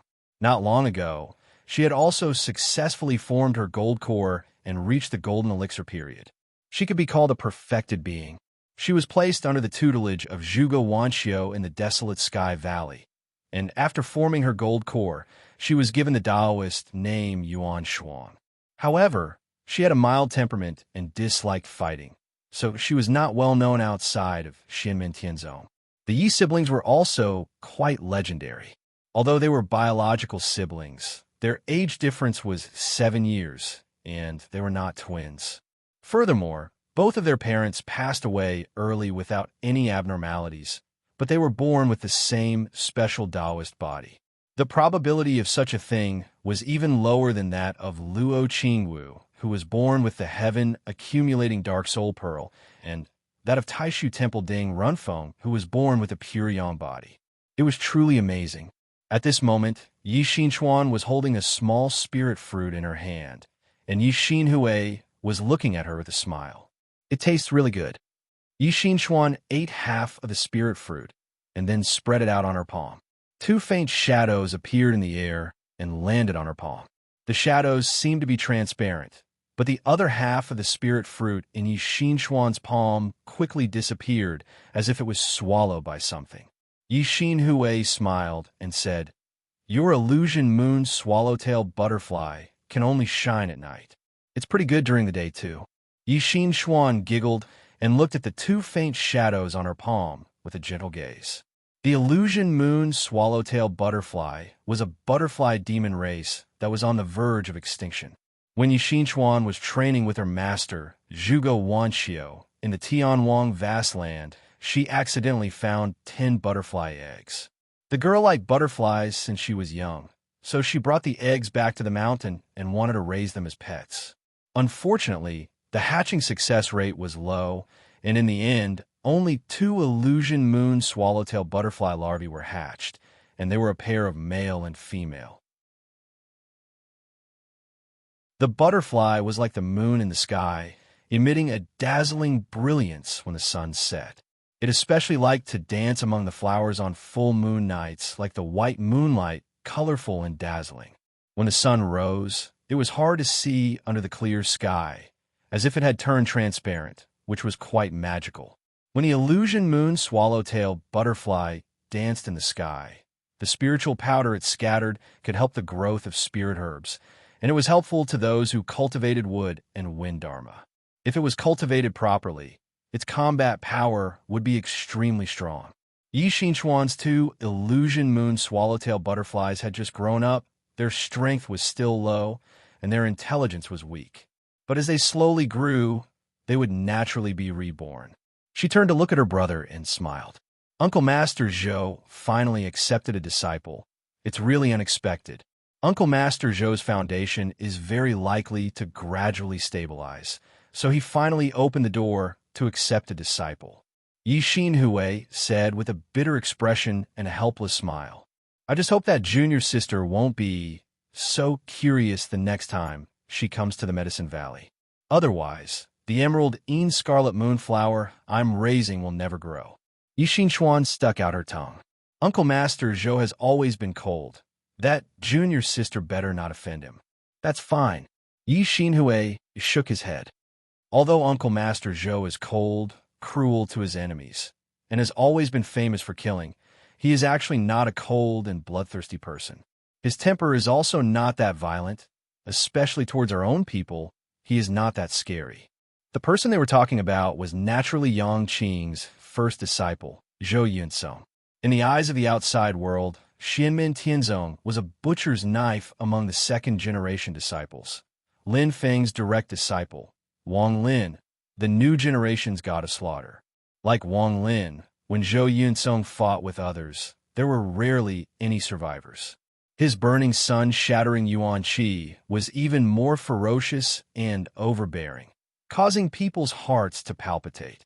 Among the second-generation direct disciples of Xianmin Tianzong, he and Ying Luozi were the most murderous and ruthless, even more so than Tang Jun, Han Yang, Dao Yuding, and the others. But after getting along for a long time, the younger generation of Xianmin Tianzong's disciples gradually came to know that Zhou Yunsong's methods were only cold when facing his enemies. Although he always had a cold expression and was a man of few words, rather than saying he was cold and emotionless, it would be better to say that he was not good at communicating with others. At the same time, he was wholeheartedly focused on the Tao and immersed himself in cultivation. On one hand, it was because his personality was not suitable for teaching disciples. On the other hand, it was because he was born with the burning sun body and the process of cultivation was dangerous, so he needed to be focused. Therefore, although he was one of the strongest among the second-generation direct disciples of Xianmin Tianzong, Zhou Yunsong had never accepted a disciple. However, I'm afraid that Uncle Master Zhou's days will not be too good after meeting this junior sister who has just entered the Nirvana paradise. Yi Xinhui frowned. Yi Xuan comforted. Facing someone as serious as Uncle Master Zhou, that junior sister might be more obedient, right? At this moment, Zhou Yunsong, who was the subject of their discussion, was sitting in the Nirvana paradise. Just as Yi Xinhui and Yi Xuan had expected, he indeed felt that his days were a little torturous.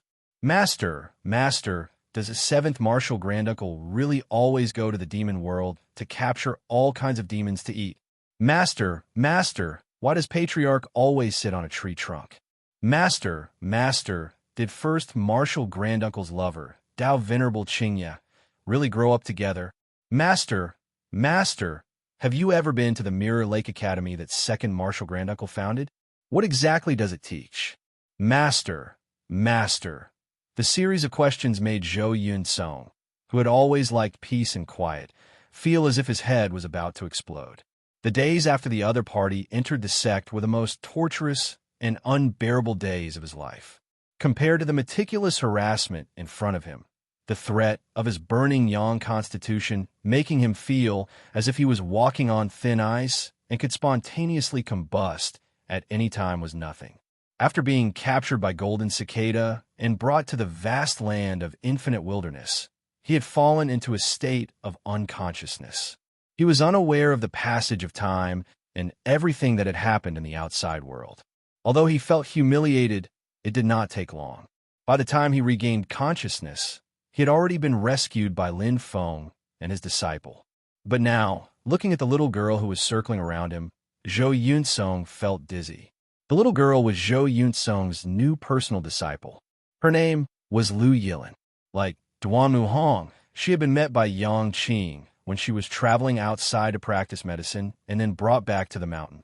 Along with the passing of time, under the guidance of Lin Feng, Yang Qing, and the other seniors, as well as his own dedicated training, Zhou Yunsong in recent years, even though the threat of the burning Yang body still exists, but he is already becoming more and more familiar with it. Therefore, Yang Qing's Nirvana Grotto Heaven lineage finally opened its doors to accept disciples again. However, Yang Qing was often away from home, so she no longer accepted disciples. If a disciple could pass the assessment, they would be apprenticed to Zhou Yunsong. This was also Yang Qing's consideration for Zhou Yunsong. In the process of teaching disciples, it would help Zhou Yunsong constantly examine the foundation of his Dharmic Tao and become more proficient in it. Due to his personality, he was half repulsive and half strict. The assessment presided over by Zhou Yunsong was extremely difficult. All the juniors who had passed the assessment to become personal disciples and chose to be apprenticed to Nirvana Grotto Heaven were all eliminated. There was only one exception, and that was Lu Yilin in front of him. This result was beyond many people's expectations. Although she was a little talkative and muddle-headed, Lu Yilin became the only third-generation personal disciple who successfully passed Zhou Yunsong's assessment and became apprenticed to Nirvana Grotto Heaven. In all fairness, Lu Yilin's ability to pass the assessment was largely due to luck. However, since she had passed the assessment, Zhou Yunsong accepted her as his personal disciple. Although Zhou Yunsong, who had no experience in teaching this disciple, was at a loss.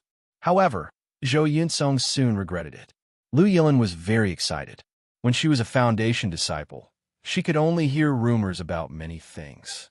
Some were false, some were exaggerated, and it was difficult to tell the truth from the lies.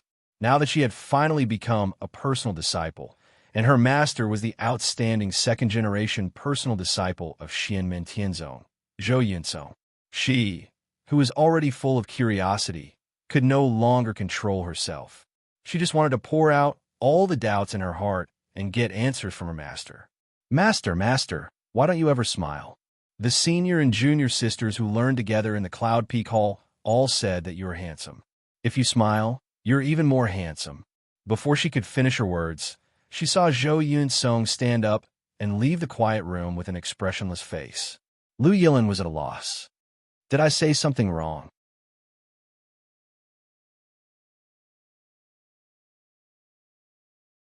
Chapter 13:11. Seeing that Zhou Yunsong left the room without saying a word, Lu Yilin was at a loss. That's right, everyone thinks that master is very handsome, even if he always has a straight face.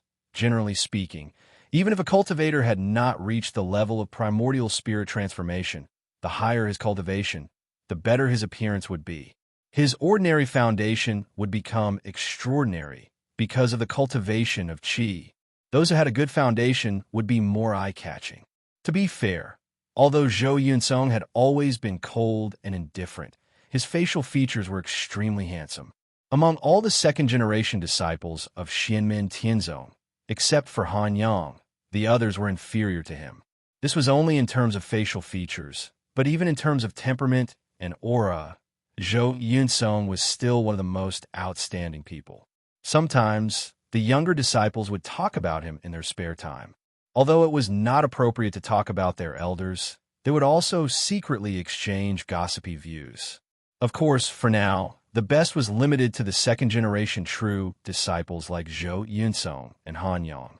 Lin Feng, Xiao Yin, Zhu Yi, Shi Tianhao, and the others, they dare not talk about them. However, even so, no one would stab the person in question like Lu Yilin did. Lu Yilin shook her head blankly. When she came back to her senses, she hurriedly followed him, but she could not find her master. Puzzled, she wandered around the various stone chambers and corridors in Nirvana Wonderland in a daze. Suddenly, the light in front of her changed, and she found herself in another quiet room, where a young man in purple was sitting. Sitting there, the young man in purple seemed to have frozen the changes of yin and yang, causing the whole cave to fall into silence. But everything seemed extremely harmonious. In his ordinary body, there seemed to be thousands of things being nurtured, containing endless changes in the extreme silence. When Lu Yilin saw him, she immediately cheered, "Grandmaster!" The young man in purple was naturally the master of Nirvana Wonderland, Yin Yang Dao Monarch Yang Qing, the master of Zhou Yunsong and Lu Yilin's grandmaster. Yang Qing's expression was calm, and there was a tinge of indifference in her gentle gaze. Her eyes were black and white, and there was a faint luster flickering in them, which made people admire her. Looking at him, Lu Yilin felt as if his heart had calmed down and his jovial temperament had stabilized. Remembering the rules, he hurriedly bowed to Yang Qing. Disciple Lu Yilin greets Grandmaster. Yang Qing waved his hand at her. There's no need for formalities. After you've settled down, you can follow Yunsong and learn Tao. Take good care of your body. Just like Duanmu Hong, Lu Yilin was a good seedling that Yang Qing had met while practicing medicine. Coincidentally, she was seriously ill, just like Duanmu Hong in the past. Moreover, her illness was even stranger and more difficult to deal with. This woman's physique was rather strange. The yin and yang qi in her body did not mix with each other. Moreover, it was constantly changing and chaotic. From a certain point of view, it was the opposite of Yang Qing's perfect yin and yang body. Later, her strange illness was cured by Yang Qing, and they returned to the mountain together. She passed the entrance examination and became a disciple of Xianmin Tianzhou. While Yang Qing and Lu Yilin were talking, a person walked in from the door of the quiet room. It was Zhou Yunsong, who had left earlier. Zhou Yunsong held a small bundle in his hand. He opened his palm, and the bundle flew up and landed in front of Lu Yilin. "This is for you," Zhou Yunsong said. Lu Yilin blinked her eyes and took the bundle. She opened a corner and saw a few bottles and jars inside. Yang Qing said, "These things are for your baptism later. Yin Song will bring you to the lunar pool later." The lunar pool was the source of the lunar pure water that flowed in the Nirvana cave. It was set up by Yang Qing and circulated continuously. The blue water flowed around the entire cave residence and finally converged into the lunar pool. When Yang Qing was cultivating in her early years, and when Zhou Yunsong entered the sect, they had both cultivated in that place. Lu Yilin asked curiously, "Grandmaster, Grandmaster." Before she finished speaking, Yang Qing looked at her as if she knew what she was thinking. She said, "The baptism will only take place today. It won't take long. A quarter of an hour will do." Lu Yilin opened her mouth. "Grandmaster, Grandmaster, there is no need to change clothes. The clothes you are wearing are specially made by our sect. It won't affect your baptism." "Grandmaster, Grandmaster, I can indeed know what you are thinking, but I didn't mean to pry. Your mind is too lively and quick-witted, and your spirit is unstable. You don't have the heart to control it, so your mind is exposed.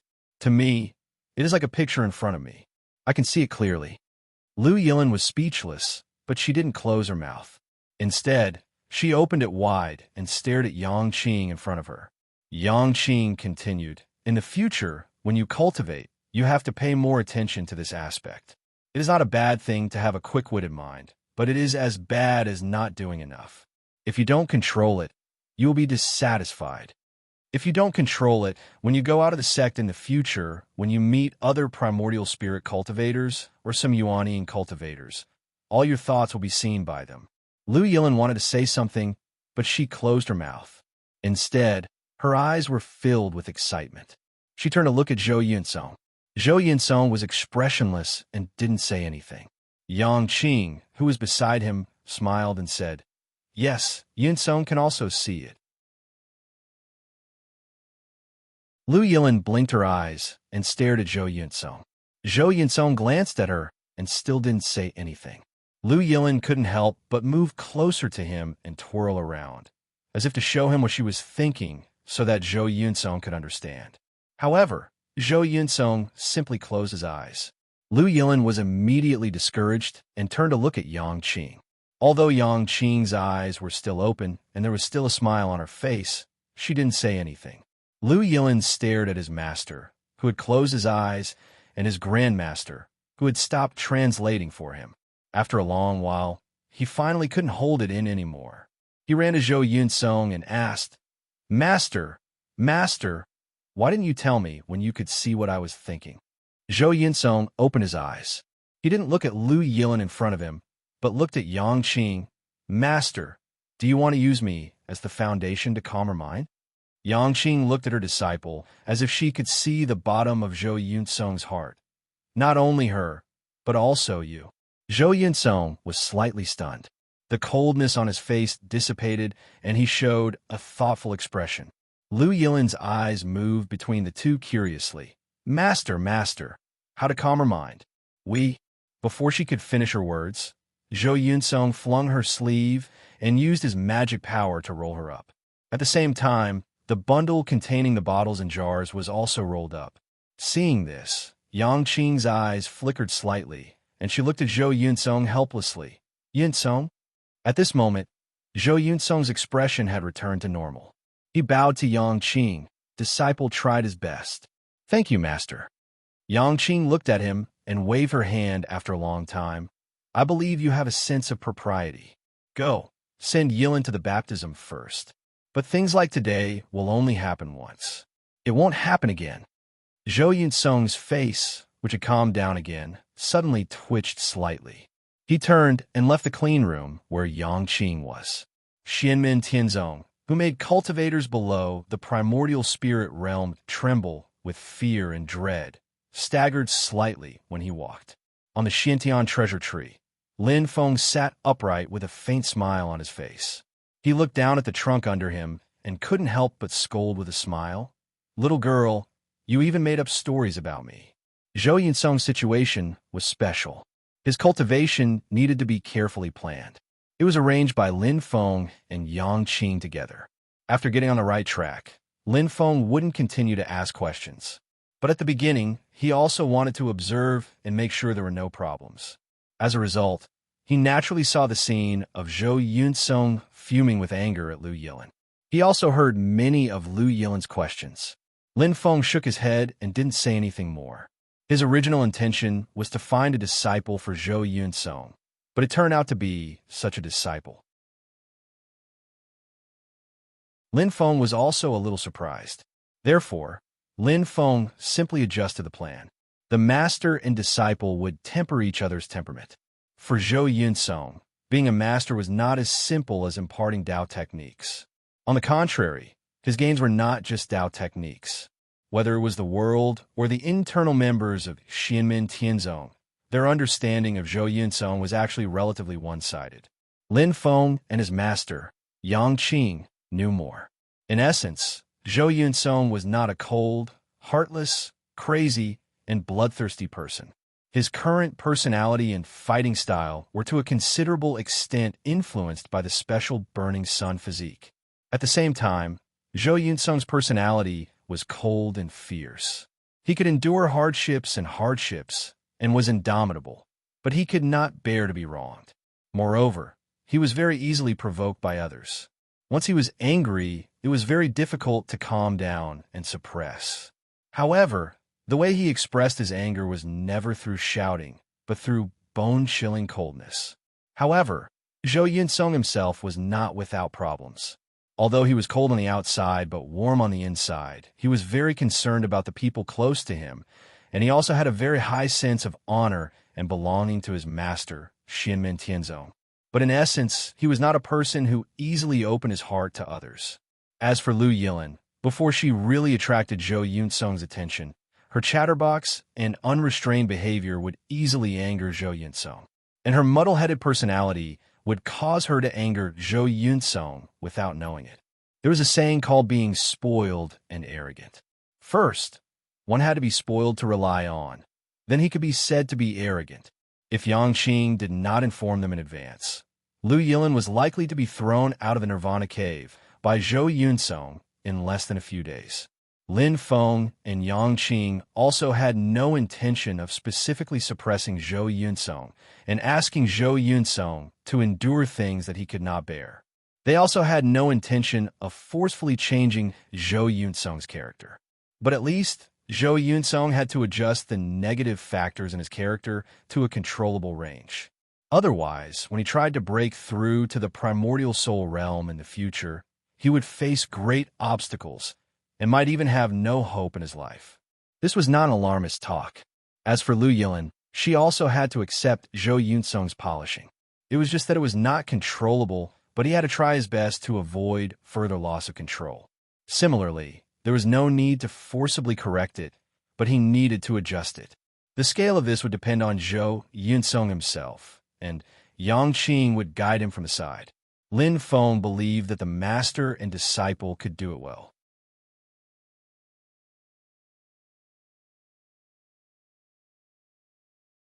Chapter 13:12. The flourishing development of the sect is basically within Lin Feng's expectations. After the war between the two worlds this time, the prestige of the entire human cultivation world and the cohesiveness of the sect have both reached a whole new level. Under the mutual promotion of both inside and outside, No matter if it's the new disciples or the disciples who joined earlier, they're all extremely energetic. The entire Xianmen Tianzong was now at the most vigorous stage of development, and the momentum for improvement was endless. However, it was precisely at this time that they had to be more careful. They had to focus on the details and grasp the general direction so that the overall direction of the sect would not deviate. Rapid development to the clouds and a sharp decline to the bottom could easily lead to problems that had not been there before in a short period of time. The strict examination and selection had blocked the latecomers to a considerable extent, ensuring that the celestial sect of the celestial sect of the celestial sect of the celestial sect of the celestial sect of the celestial sect of the celestial sect of the celestial sect would not expand. As for the disciples who had already joined the sect, it was more difficult to grasp whether their mentality would change, and more attention must be paid. People's hearts were fickle, and it was not as simple as it sounded. Most of the time, it was not because one was complacent, but when the surrounding external environment changed, people's mentality would often change in the process unconsciously. The simplest example was within Xianmen Tianzong. Due to various differences, there were also differences between the disciples. Under the control and guidance of Lin Feng, Xiao Yin, Zhu Yi, and others, the internal atmosphere of the sect had always been relatively upright. The strong did not bully the weak, and the weak did not envy them. The pioneers protected the latecomers, and the latecomers regarded the pioneers as their goals and role models. However, as Xianmen Tianzong became more and more powerful, when some of the weaker disciples went out, they would find that they, who were originally mediocre in their own sect, were so outstanding compared to the heirs of other forces in the divine land. Even if they already knew the strength of their sect's heritage, after experiencing it for themselves, the feeling was the most obvious. Along with it, there were compliments, flattery, envy, and followers from the outside world. They, who were inconspicuous in the past, became the focus and the center of attention, and everyone else revolved around them. But when they returned to the mountain gate, all the halos were far away from them. The contrast would make some people work harder, but it might also make some people feel at a loss and yearn for a life outside, instead of cultivating in the sect.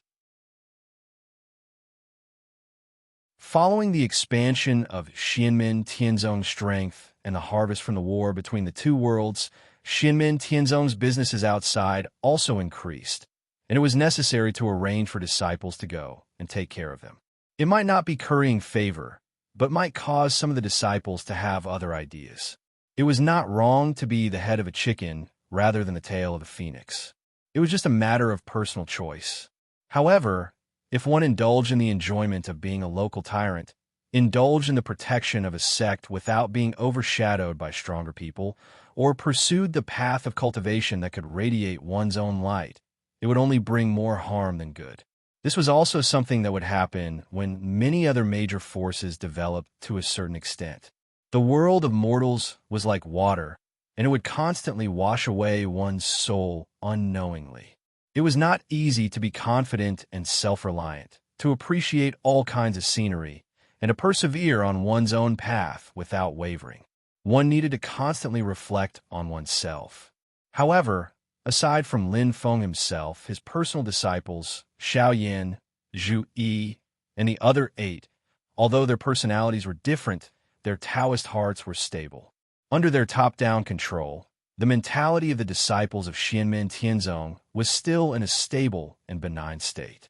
From the second-generation disciples such as Tang Jun, Han Yang, Yang Tai, Li Xingfei, and Zhao Huan, to the outstanding direct disciples of the third generation who gradually began to show their talents. They were of the same lineage.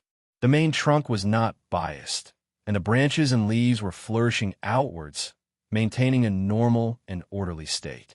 The world of mortals was like water and knives, but for the descendants of Xianmen Tianzong, it was more of a kind of experience, helping them to further sharpen themselves. Lin Feng's personal prestige and the power of the sect had reached a whole new level. His influence on the inside was far-reaching and invisible, and his influence on the outside was naturally even greater. especially after what happened in the Great Zhou Empire. The world had a deeper understanding of Xianmen Tianzong's strength. Not only was the master of the Celestial Gate, Lin Feng, dominating the world, but his disciples had also truly turned their potential into shocking strength. The geniuses under Lin Feng could now be called geniuses. Complete control of Yinghai made Xianmen Tianzong's foundation even more solid and unshakable. After settling the matter of Liang Pan and Zhu Hongwu, whether it was Lin Feng himself or the celestial sect of Xianmen, they all returned to peace. They no longer participated in the internal changes of power in Great Zhou, as well as the negotiations between Great Zhou and Great Qin. They also did not interfere with the movements of other forces in the vast land of the Divine Prefecture. The Great Zhou Empire, which had obtained large amounts of resources and the Dragon Crouching Tablet, could straighten their backs when facing the pressure of Great Qin. Although they had to pay Liang Pan's debts in the war between the two worlds, the new emperor of Great Zhou, Liang Qian, king of Yuyin, Liang Jingsheng, and the others could control the negotiations and compensation within a normal range. This also stopped the northern militant imperial court from acting rashly. However, at this moment, a piece of news caused waves in the Divine Land, and all the factions couldn't help but pay attention to it. This was especially so for the Great Zhou Empire, the Great Qin Empire, and the northern militant imperial court. This news was that the descendants of the ancient emperors, who had lived in the ancient world of longevity for many years, had officially discussed with Xianmen Tianzong, intending to return to the Great Thousand Worlds. Compared to Yudu's return to the Great Thousand Worlds, the movements caused by the ancient emperors were much smaller, and the nature was also completely different. However, many factions in the human cultivation world of the Divine Land were still shocked. The sects were still fine, as they only needed to pay close attention to the developments. However, the Great Zhou, Great Qin, and the Northern Militant were completely different. To them, who had completely integrated the mortal world and the cultivation world, the bloodline of the ancient emperors held great significance. This was the legacy of the ancient human emperors. Just like them, they were a faction that had completely integrated the mortal world and the cultivation world. When the ancient emperors returned to the Great Thousand Worlds, they would most likely have demands for territory. The Great Zhou Empire and the Great Qin Empire were especially vigilant. What they were vigilant about was their qi of the dragon vein. The qi of all beings was an extremely important existence to achieve the path of the human emperor. However, what made the Great Zhou, Great Qin, and the northern militant feel awkward was that the people who would decide whether the ancient emperors could return to the Great Thousand Worlds or not weren't them. Along with the news of the ancient race returning to the Great Thousand Worlds, there was another matter that caused the sealed Taishu Temple and Mount Shu Sword sect to turn their attention to the ancient world of longevity. During the later stages of the war between the two worlds, the king of the underworld was heavily injured by Lin Feng's sword and fled in a sorry state. At that time, Liang Pan and Gu Jun, who were present at the scene, chased after him. Although the king of the underworld managed to escape in the end, his creation treasure, the Book of Life and Death, was damaged once again. Other than Liang Pan obtaining a few pages, Gu Jun also had a harvest. With this harvest, the inheritance of the ancient emperors, the longevity Lotus Throne, which had never been able to successfully ascend to the creation realm, was finally completed. On that day, the ancient world of longevity shone brightly. White lotuses covered the entire world and even passed through the domain passage to the Great Thousand Worlds, turning into rays of white light that descended on the southern wasteland of the Divine Land. The desolate and chaotic southern wasteland was illuminated like a worry-free hometown, a land of eternal life. However, the Great Qin Empire suffered heavy losses in the war between the two worlds and lost the immortal Dragon City. The Great Zhou Empire situation wasn't optimistic either. Liang Pan and Zhu Hongwu were executed. The Grand Imperial Palace and the Great Wheel of Heavens were all seized. Although the northern militant royal court's strength soared and could finally stand side by side with the greatly weakened Great Zhou and Great Qin, it was obvious that their foundation was still lacking. Even when the longevity Lotus Throne had yet to complete its creation, the Great Zhou, Great Qin, and Northern Militant could only defend against Gu Jun and the longevity Lotus Throne at the beginning of their tribulations. If they left their own foundations, the three forces would not be a match for the ancient emperor's bloodline, even if they worked together. Now that the longevity Lotus Throne had successfully ascended to the creation realm, the Great Zhou, Great Qin, and Northern Militant were under great pressure even if they were to defend passively. If Gu Jun reached the degenerate realm one day, and the three of them didn't make great progress, it would be difficult for them to even defend.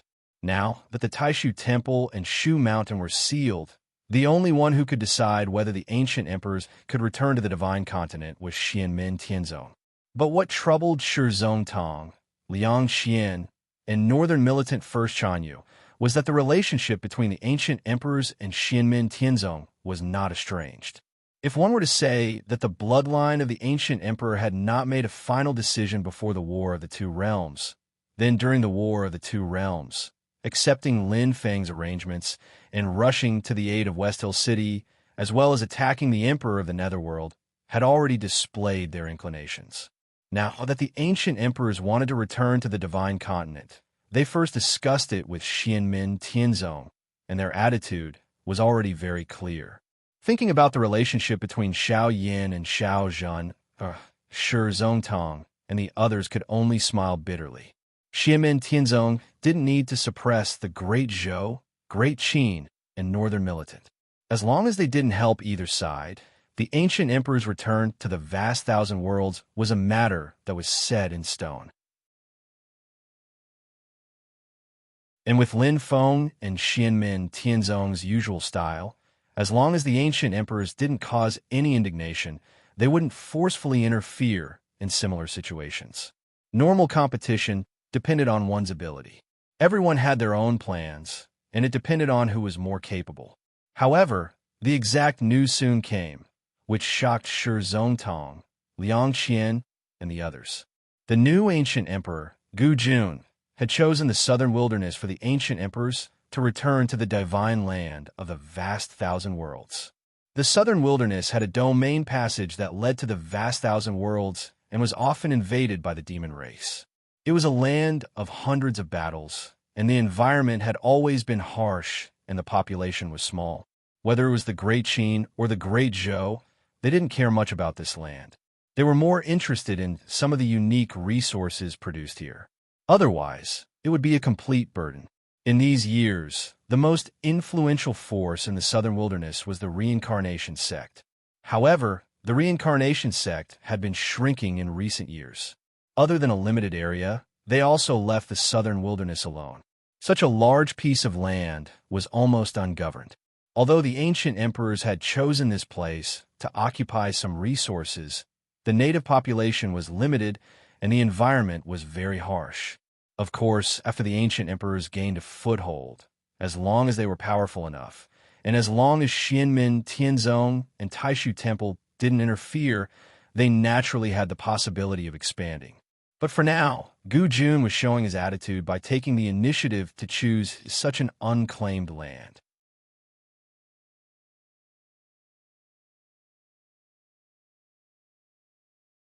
Chapter 13:13.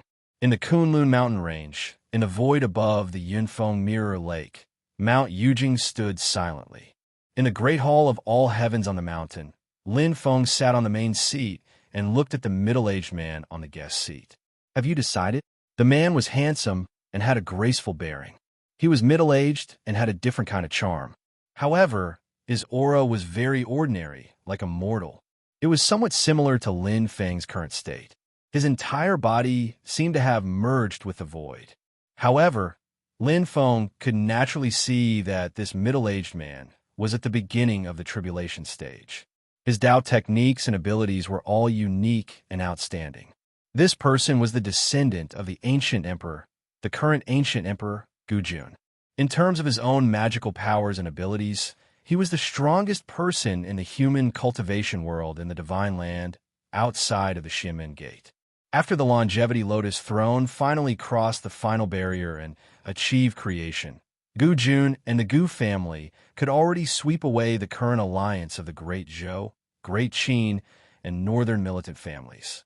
However, whether it was the ancient bloodline, the Qin dynasty, the Northern militant royal court, or the Great Zhou dynasty after Liang Qian ascended to the throne, they were all on good terms with Xianmen Tianzong.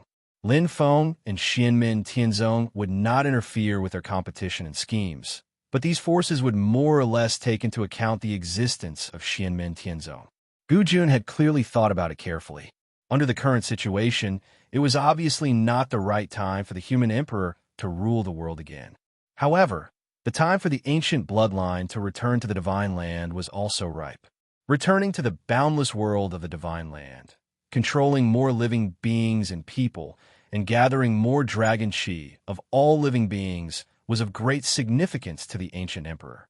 For them, as well as forces like the Great Zhou dynasty, the Great Qin dynasty, and the Northern militant royal court, the power of all living beings and dragon chi were not illusory words about the fate of the country, but real power and strength.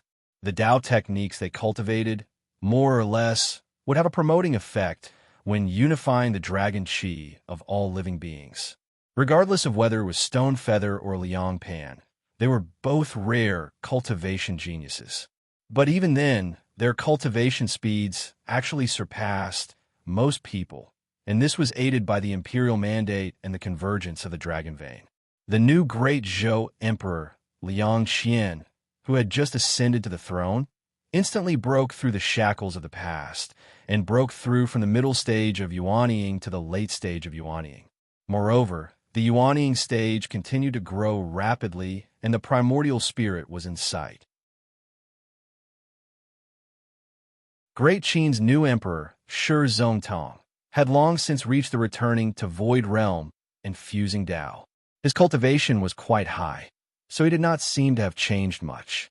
If not for the critical situation at that time, Shi Chongyin would have been able to obtain a great deal of help in a short period of time after he ascended to the throne, greatly reducing the difficulty of breaking through to the primordial divinity.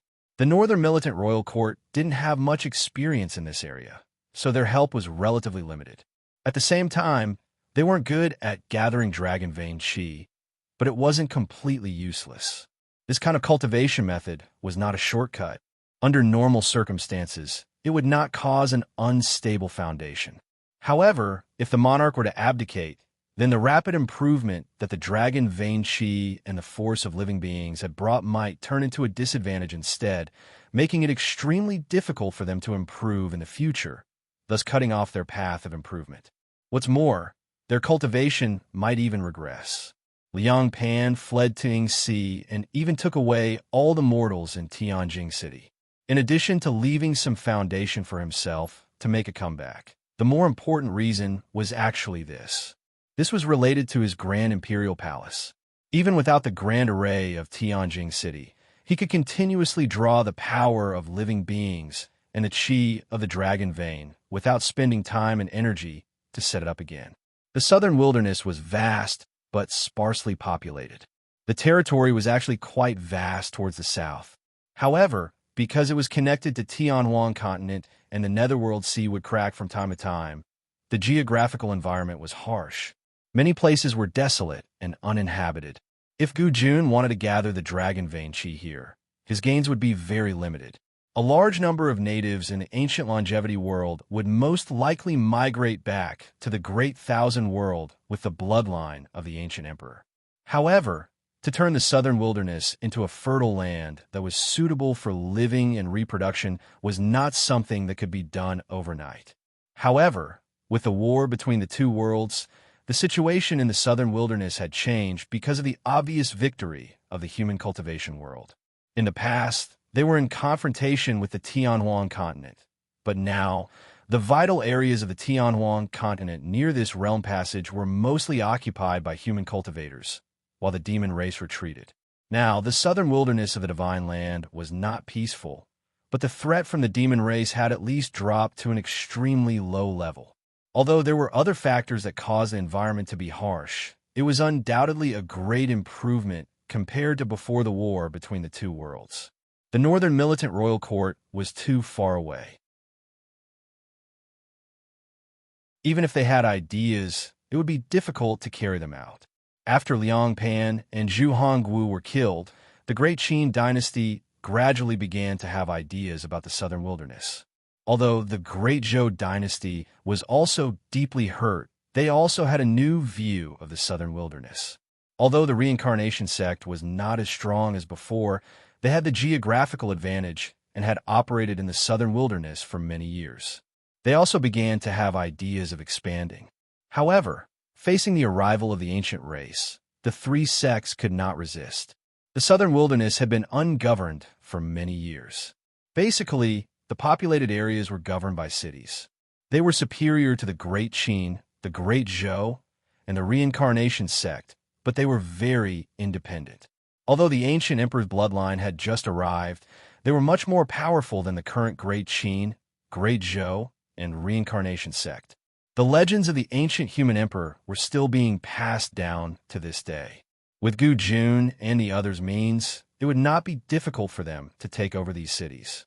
Xianmin Tianzong, Taishu Temple, and Mount Shu Sword sect did not interfere, so Shi Zongtong, Liang Xian, and the others could only accept it. This was much better than starting a fight on the territory that they truly controlled. Although they could not rule out the possibility of the ancient emperor slowly taking over, and although it was the best time to resist them before they had a stable footing, they were helpless in the current situation. Shi Zongtong, Liang Qian, and the others could only accept it. However, according to what Lin Feng knew, Shi Zongtong and the Great Qin dynasty were more and more eager to find the lost immortal dragon city. Gu Jun sat in front of Lin Feng and said with a smile, "On the day of a new city's completion, I will invite my fellow Taoists to attend the ceremony. I hope that the master of the Celestial Gate can come." Lin Feng also smiled.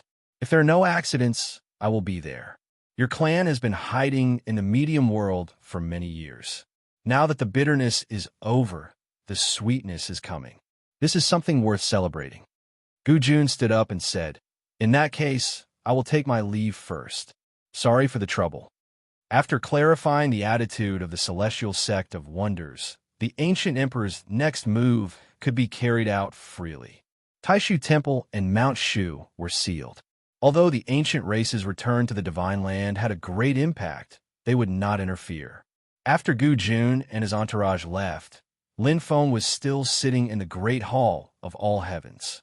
With a thought, he used his dermic projection to transform into a body of light and descended into the returning sky gold pavilion. His eldest disciple, Xiao Yin, was currently busy in the sky gold pavilion and could not be distracted. Even if Gu Jun came to visit, he could not spare the time to see him. However, Xiao Yin was not refining pills at this moment, but refining a magic treasure. This magic treasure had already taken shape. It was a black pill furnace with 3 legs. It was huge and floated in the air. Golden flames that flashed with red and blue light were currently circling above the pill furnace. Under the guidance of Xiao Yan's dermic projection, the pill furnace was refined. This unique flame was one of the 7 great true fires in the world, the Nanming Leaf Fire. In addition to its great power, it was greatly beneficial for refining pills, medicines, and magic treasures. With the help of this fire, among Lin Feng's personal disciples, Xiao Yin was not only the best at refining pills, but he was also better than Zhu Yi and Wang Lin. He was also the best at refining weapons. However, the gap was not as large as in refining pills. Xiao Yin was also more interested in refining pills and had more experience. Right now, he was refining this cauldron because he wanted to refine a cauldron magic treasure that could be used to refine pills. A good pill furnace would yield twice the result with half the effort. On the other hand, for someone like Xiao Yin, who was an expert in refining pills and refining weapons, once he succeeded in refining a pill furnace magic treasure with his own understanding of pill refining, it would definitely be extraordinary. In particular, The various raw materials that he used for the refining were all extremely rare and precious materials. The software and hardware conditions were all top-notch. If he still could not refine something good, it could only be said that God was messing with him. After the end of the war between the two worlds, Xiao Yan's mind had always been placed on this newly forged magic treasure. With his divine abilities and magic power, this originally wasn't a difficult thing. But this time Xiao Yan strived for perfection. He had to pursue the most perfect result, constantly analyzing and adjusting, making sufficient preparations in the early stages. Therefore, it was not until recently, when the problem between Tang Jun and the Lei family came to an end, that Xiao Yan finally came to the Celestial Gold Pavilion and began to refine this treasure. The special effect of the Celestial Gold Pavilion could also play a significant role in the refining of this pill furnace magic treasure. In addition to Xiao Yan, second-generation true disciples like Yin Wuwei and Lu Xiaofeng, as well as third-generation true disciples with special expertise like Duanmu Hong, were also assisting at the side. After Lin Feng arrived, he did not say much. He only watched from the side as Xiao Yan refined the treasure. Unless there was a sudden turn of events and damage, Lin Feng would not intervene. This was Xiao Yan's magic treasure. As time passed, the flames formed by Xiao Yan's dermic projection flowed into the black pill furnace above his head. However, it was not limited to the Nanming Leaf fire. In addition to the excessively violent netherworld evil flame, the mysterious heaven tribulation flame that could devour heaven and earth, and the strange and unpredictable red lotus karmic fire, the milky white pure yang true fire, the pure golden true sun fire, and the green Ksitigarbha true fire were all continuously added to the pill furnace. The light around the black pill furnace became brighter and brighter, and the treasure light of various colors flickered endlessly. In the treasure light, there were constantly golden crows that looked like suns, phoenixes that carried the 5 virtues, and the scenery of mountains and rivers that were thousands of miles long. The red and blue golden light shone like clouds and clouds, setting off all of this. Gradually, all of this was absorbed into the black pill furnace. Seeing that it was the last moment, Xiao Yan's eyes lit up. Suddenly, he pointed with his finger, and a violent bluish-purple demon fire landed on the pill furnace. After being stimulated by the netherworld evil flame, the black pill furnace suddenly shook and stopped in midair. A thought wave came from the pill furnace, like the birth of a new life. A completely independent and intelligent thought was born at this moment. Xiao Yan stood up and laughed. "My name is Emperor Yan. You shall be called Emperor Yan Furnace. Follow me to refine heaven and earth in the heaven and earth furnace." The black pill furnace suddenly shook again, turned into a black light, and landed on top of Xiao Yan's head. Xiao Yan turned to look at Lin Feng and said with a smile, "Master, during the process of refining the pill furnace, I have a new idea about the pill recipe. This time, I should be at least 80% confident."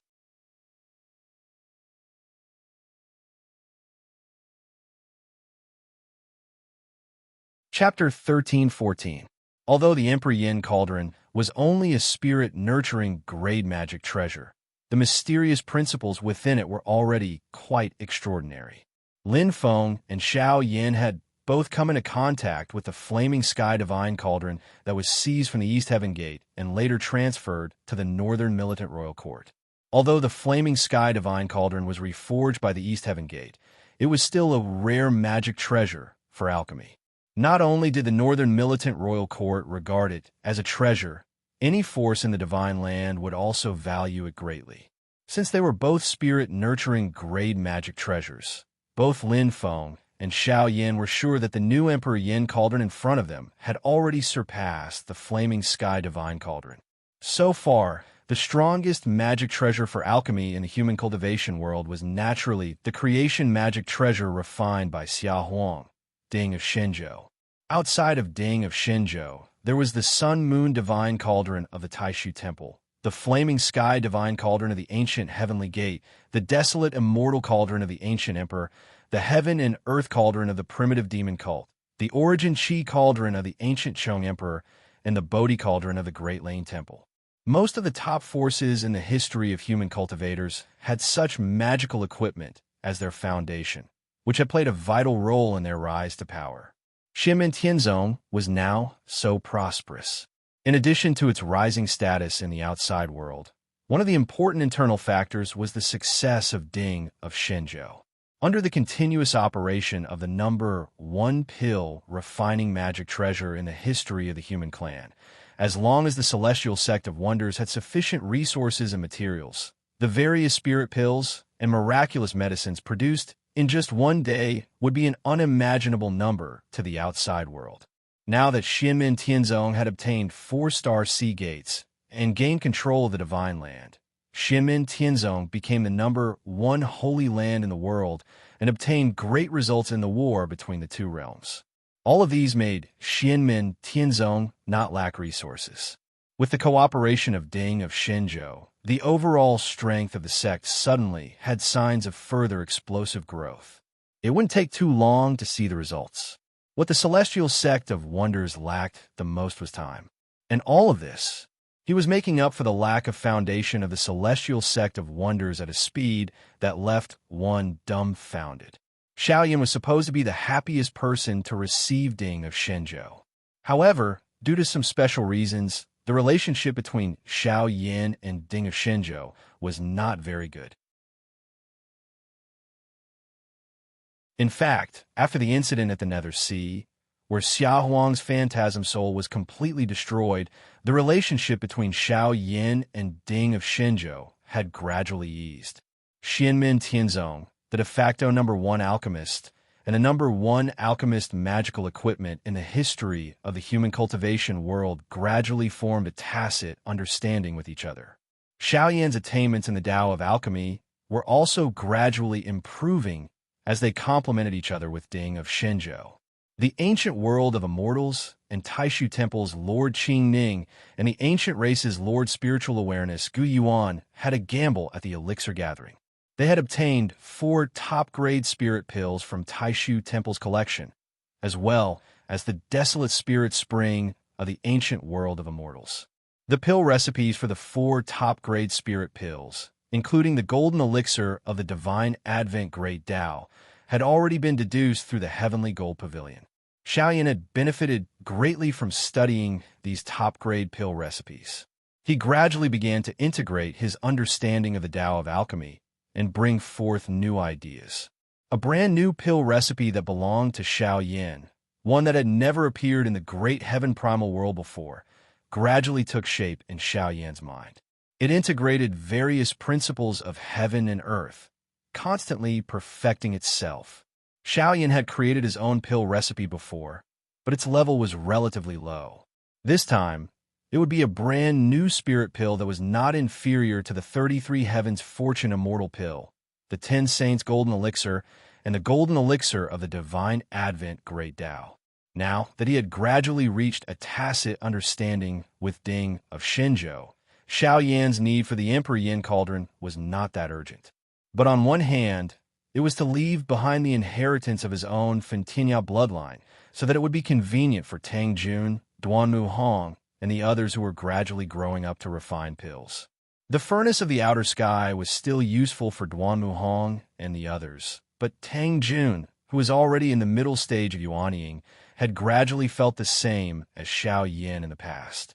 He felt that the furnace of the outer sky could not keep up with his own growth speed. Secondly, Xiaoyan used his own alchemy skills to assist in the sacrificial refining of the Emperor Yin Cauldron. At the same time, he would also receive feedback and promote his own understanding of the Tao of alchemy. Now, he only felt that his heart was extremely clear and bright. There were many things that had accumulated in his heart, melted into a furnace, and suddenly erupted. Seeing this, Lin Feng smiled. "Bring your Emperor Yin Cauldron. Let's go to Ding of Shenzhou together." Even if he already had a draft in his heart and had a lot of speculation before, but to really derive a complete new pill formula, he still needed to continue to practice. In this process, just the raw materials consumed would be a huge number. In history, There were countless top elixirs and medicines. Cheng Huang created the 10 Saints Golden Elixir. Yin Xing he created the Supreme Treasure Wisdom Pill. The ancient Heavenly Gate Elder Ling Qiang Dao Venerable created the Life Replacement Heavenly Pill. Xia Huang created the Boundless Divine Pill. And one of the 10 great disciples of Buddha, Shariputra created the Bodhi Treasure Pill. And so on.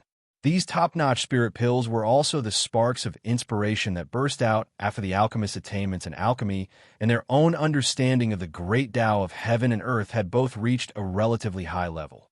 Finally, after countless experiments and the consumption of a large amount of resources, they were finally gradually established. However, the commotion that Xiao Yin made this time was really a little big. Lin Feng sat on the branch of the mysterious heaven treasure tree, mainly focusing on cultivating his own Tao, but he also split some attention to Ding of Shenzhou to pay attention to Xiao Yan's progress. Lin Feng, who was originally in an extremely relaxed mood, suddenly widened his eyes. Brat, you taking a risk again. In the next moment, Ding of Shenzhou suddenly shook. Lin Feng looked at his eldest disciple with anger and amusement. At this moment, Xiao Yin himself had manifested the essence soul incarnation of the Taiji diagram. The entire Taiji diagram was in tatters, as if it had been torn apart. It was obviously seriously injured. Fortunately, at this moment, he had already comprehended the profoundness of Tao birth and Tao destruction. The essence soul Taiji diagram quickly returned to normal and then turned back into a human form, but his face was a little pale. Xiao Yin smiled sheepishly. It was a little risky. That move just now was only a little bit away from the cauldron exploding. Although the treasure of alchemy was Ding of Shenzhou, even if the cauldron really exploded, it would only damage the materials and hurt Xiao Yin himself. The cauldron would not be damaged, but if that really happened, it would still be a disaster. Especially for Xiao Yin himself, it would be a heavy blow. His understanding of the profoundness of alchemy had suddenly fallen to rock bottom when his heart was at its peak. However, although it was risky, Xiao Yin still succeeded. He smiled and moved in front of Lin Feng. His palms swiped in the void, turning into a light screen. On the light screen, Dharma and logos intertwined, forming a complete alchemy recipe. All these years, Lin Feng had not neglected his alchemy skills. His understanding of alchemy was also better than most people in the world, reaching a considerable height. Therefore, he had no difficulty reading Xiao Yan's alchemy recipe. Oh, not bad, not bad. After carefully looking at it for a moment, Lin Feng nodded. At this moment, Xiao Yan hurriedly handed over a small gourd. Lin Feng pulled out the stopper of the gourd, and golden smoke emerged from it. After feeling some of the medicinal power and concept contained in the golden smoke, the corners of Lin Feng's mouth curled up slightly. Then he looked at Xiao Yan. Which furnace is this? Xiao Yan chuckled. The 6th furnace. Lin Feng said, Master originally estimated that you would need more than 10 furnaces to finally achieve the final perfect effect and complete success. Xiao Yan patted Ding of Shenzhou. Some of the materials are still quite valuable. It may not be difficult for our sect to collect them, but it will take a long time. Disciple wants to save as much as possible so that we can quickly refine a few furnaces of good pills. He chuckled. It seems risky, but I am about 70% confident. Anyway, even if the furnace explodes, at least Ding of Shenzhou will be fine, and the loss will not be too great. Lin Feng looked at him with a faint smile. If the furnace really explodes, Master can protect you and Ding of Shenzhou. At most, we will lose some medicinal materials, but the blow to your own state of mind will not be able to make up for it. That's why I didn't protect you just now. I want you to remember that you have to feel pain before you pay attention next time. When Xiao Yan heard this, he smiled rather mischievously. Didn't I succeed? Lin Feng pointed at him with his finger. Now, not only is Lin Feng's power and influence becoming stronger and stronger, Xiao Yan has also already become a giant of a region, a prodigy-like figure. Outsiders already rarely see this appearance. Only in front of Lin Feng will it frequently appear. The longevity city built by the ancient emperor in the southern wilderness is about to be officially completed. Everyone is invited to attend the ceremony. Come with master. As Lin Feng said this, he handed the gourd in his hand to Xiao Yan. Light flickered around him, and the divine god of war clone appeared. His main body would not leave the mountain for the southern wilderness, so the divine god of war clone would go with Xiao Yan. Xiao Yan took the gourd and nodded. He then selected some of his juniors to go with him. The group immediately set off for the southern wilderness.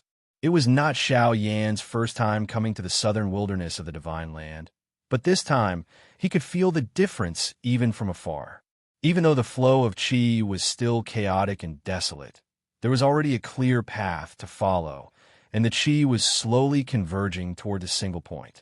Lin Feng's divine god of war clone and Xiao Yan were startled. They raised their heads and saw the space in front of them split open. A girl in a blue dress walked out from it, like a blooming blue lotus.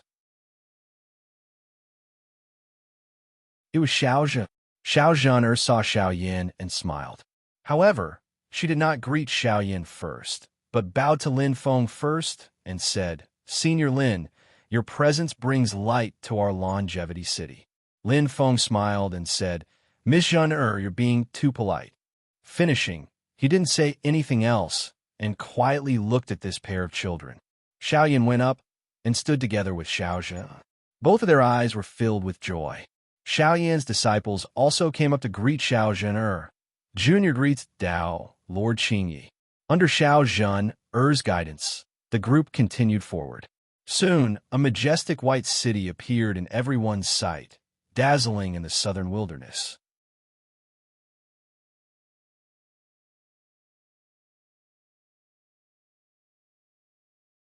Chapter 13-15. The city that appeared in front of Lin Feng, Xiao Yan, and the others looked similar to the ancient clan's imperial city in the immortal ancient world, but it was more majestic.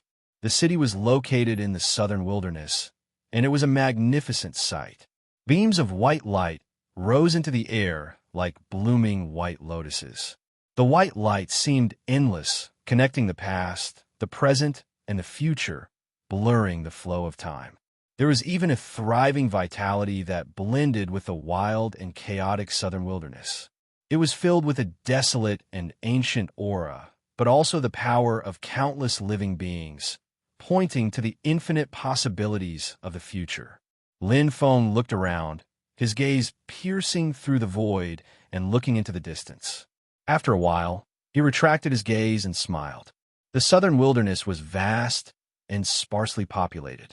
Apart from the mountain people in the wilderness, most of the population was concentrated in a few areas where cities were built and people lived. At this moment, these cities had obviously been subdued by the ancient emperor, who had set up spell formations in these cities to connect the Qi meridian to the immortal city before them. The bloodline of the ancient emperor had successfully brought the southern wilderness territory under their control. Among them, there might be people who temporarily surrendered or people who harbored other intentions, such as people from the Qin dynasty, the Great Zhou dynasty, or the reincarnation sect. However, with the power of the ancient emperor, it was only a matter of time before these situations were resolved. Not long ago, the ancient emperor had already announced to the world that the country would be called ancient, and the southern wilderness of the Divine Land would be their territory, officially returning to the vast thousand world. In a sense, this was equivalent to building a new country and giving up on the throne of the human emperor, which had persisted since ancient times, and giving up on the past. Even if the ancient nation could rule the Divine Land again, it would be a new beginning, not a restoration of the ancient emperor. Although they understood this, the Great Zhou dynasty and the Great Qin dynasty couldn't relax with such a powerful neighbor. Lin Feng and Xiao Yan and his master and disciple advanced all the way. Nearing Longevity City, they saw an old man standing in the air, currently looking at the grand city in front of him, not saying a word. "Greetings, Senior Shi." Xiao Zhan greeted the old man with the courtesy of a junior. The old man turned around. He was none other than the Great Qin dynasty's elder, the Dao integration stage cultivator, King Jinyang, Shi Zhongmao. The Great Qin Empire had also received an invitation from the ancient kingdom, and Shi Zhongmao was invited to attend Lifelong City's opening ceremony. No matter what would happen in the future, at least the ancient legatee did not seem too overbearing right now.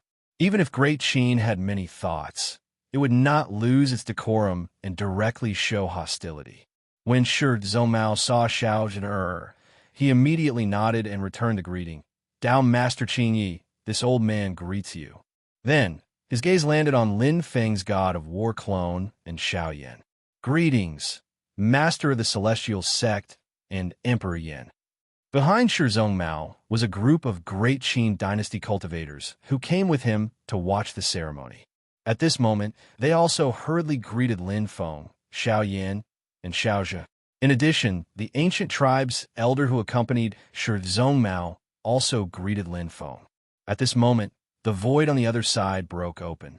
Under the lead of Xianmin Tianzong's old acquaintance, Gu Pin Xian, a group of cultivators also arrived outside Lifelong City.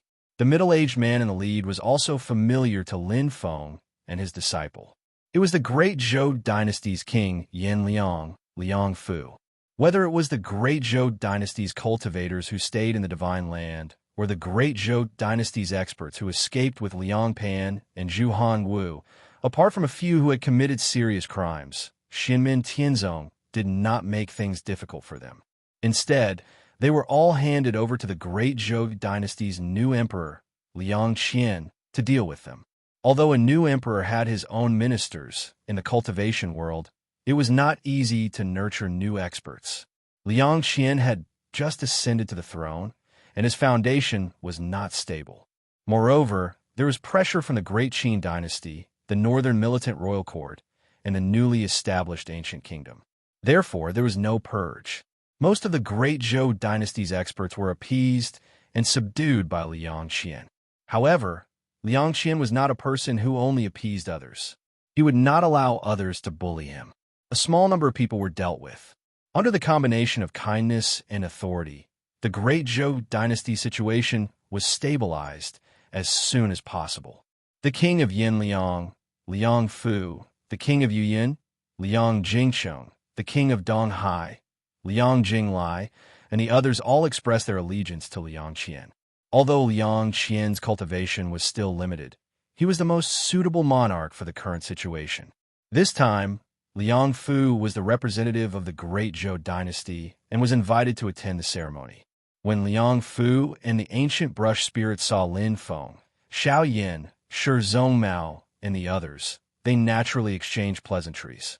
After greeting each other, Liang Fu looked at the eternal city in front of him with the same expression as Shi Zhongmao. The two of them looked at each other and then looked away at the same time. Their hearts were a little heavy. They were both heirs of their respective dynasties, and they could tell that the city of longevity before them had already begun to successfully attract the qi of the dragon veins formed by the hearts of the commoners of the southern wilderness.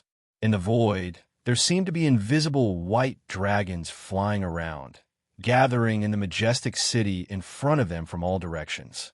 Xiao Zhen'er said, "Seniors, please." She was the first to land on the eternal city. In the void above the city, there were many formation patterns and white light flashing. It was a huge formation. Lin Feng and Xiao Yan, who had entered the ancient world of immortals, saw it and nodded to themselves. The South Pole Longevity Formation. The formation in front of them was the South Pole Longevity Formation of the ancient emperor's lineage. It was very powerful and mysterious. To Gu Jun and the other strong ones of the ancient race, building a majestic city from flat land was as easy as blowing off dust. However, an ordinary city was naturally not what they wanted. The reason why Longevity City had taken such a long time to build was partly to strengthen the city and turn it into a sturdy fortress, and partly to set up a brand new South Pole Longevity Formation. This was not a casual formation, but a powerful formation that was not inferior to the South Pole Longevity Formation that the ancient world of immortals had been operating for many years. Returning to the Divine Land, The ancient race was not going to go back after one round. From now on, the ancient world of immortals was more of a retreat. The focus of their operations would be shifted to the ancient nation on the Divine Land. As the capital of the ancient nation, Eternal City was equivalent to the Great Zhou dynasty's Tianjing, the Great Qin dynasty's West Hill, or the mountain base of Sect. Naturally, they had to plan carefully. The change of the spiritual qi in the southern wilderness originated from this. In addition to Shi Zhongmao and Liang Fu, other forces were also invited to attend the ceremony, especially the sects near the southern wilderness, such as the Songhai Sword Sect, the Reincarnation Sect, the Wilderness Sword Sect, and other forces all sent their elders to attend. Although it was located in the north, not bordering the ancient nation, separated by the Great Zhou and the Great Qin, the northern militant royal court also sent representatives. Looking at the Eternal City, they were also not relaxed. On the side of the ancient country, they gave the guests the best reception, not lacking in manners. But relatively speaking, in addition to being polite to Xianmin Tianzong, they naturally felt closer to him. This was also part of the reason. In addition, the two sides also sighed when they met down Master Blue Thunder of the Purple Cloud Path. In the human cultivation world, apart from the Taishu Temple, the Mount Shu Sword Sect, and the revived Buddhism, the Purple Cloud Path was the only force that had been passed down since ancient times. Of course, everyone wanted to beat them up, and every generation wanted to annihilate them. The bloodline of the Emperor of the Underworld, which the ancient race did not have a good relationship with, would definitely not be taken into consideration. When all the invited guests arrived, it was naturally a grand occasion. The Eternal City was completely completed, and the South Pole Longevity Formation was fully operational. Some were happy, and some were sad. Another powerful force rose in the Divine Land. Not only would it stir up the local situation, but it would also affect the overall situation of the entire Divine Land. However, the people who cared the most would definitely be the Wilderness Sword Sect, the Reincarnation Sect, the Songhai Sword Sect, or the Great Zhou, the Great Qin, and the northern militant forces that were a combination of secular and cultivation classes. The Great Zhou dynasty and the Great Qin dynasty, which were both close to the ancient nation, felt the most deeply, especially when Shi Zhongmao and Liang Fu saw the white dragon qi surrounding Gu Jun and a white lotus blooming in the void above his head, each petal like a world. Their hearts became heavier. After the ceremony, there were naturally other follow-up events. The ancient nation was rebuilt, and a group of high-level experts also took this opportunity to communicate with the various forces. For them, the most important thing was naturally Lin Feng's avatar, who came to visit. In the main hall of the Eternal City, Gu Jun and Gu Yuankai sat together with Lin Feng. Beside Lin Feng, Xiao Yin stood with the etiquette of a junior. The current Xiao Yin naturally did not need to do so, but he was willing, and Xiao Zhen also stood beside him. Lin Feng smiled and said, "I came in a hurry, so the gift is a little thin. Please don't blame me, my friends." After saying this, he turned to look at Xiao Yin. Xiao Yin took out a small gourd and offered it. Gu Jun took the gourd curiously and pulled out the stopper. He scanned it with his consciousness and was instantly moved.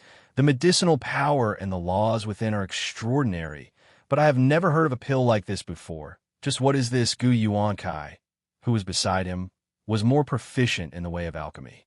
After carefully analyzing it for a while, his two white eyebrows also moved slightly. "Forgive me for being ignorant, but I have never seen this pill before.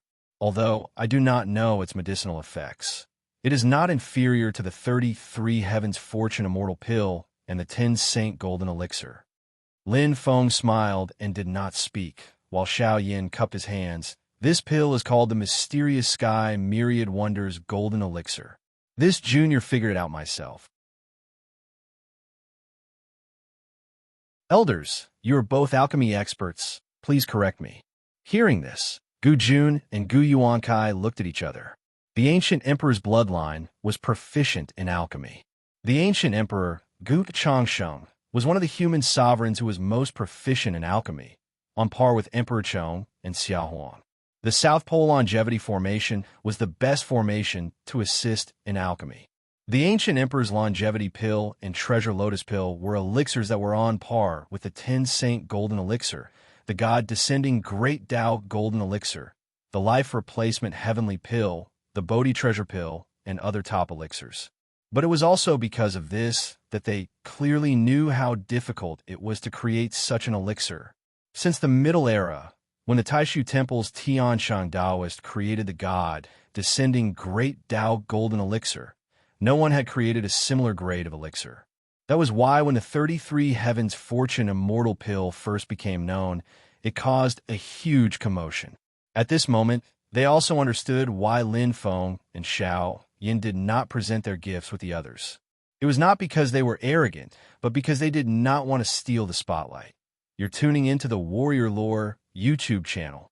Don't forget to subscribe and join us on this journey to catch the most captivating stories.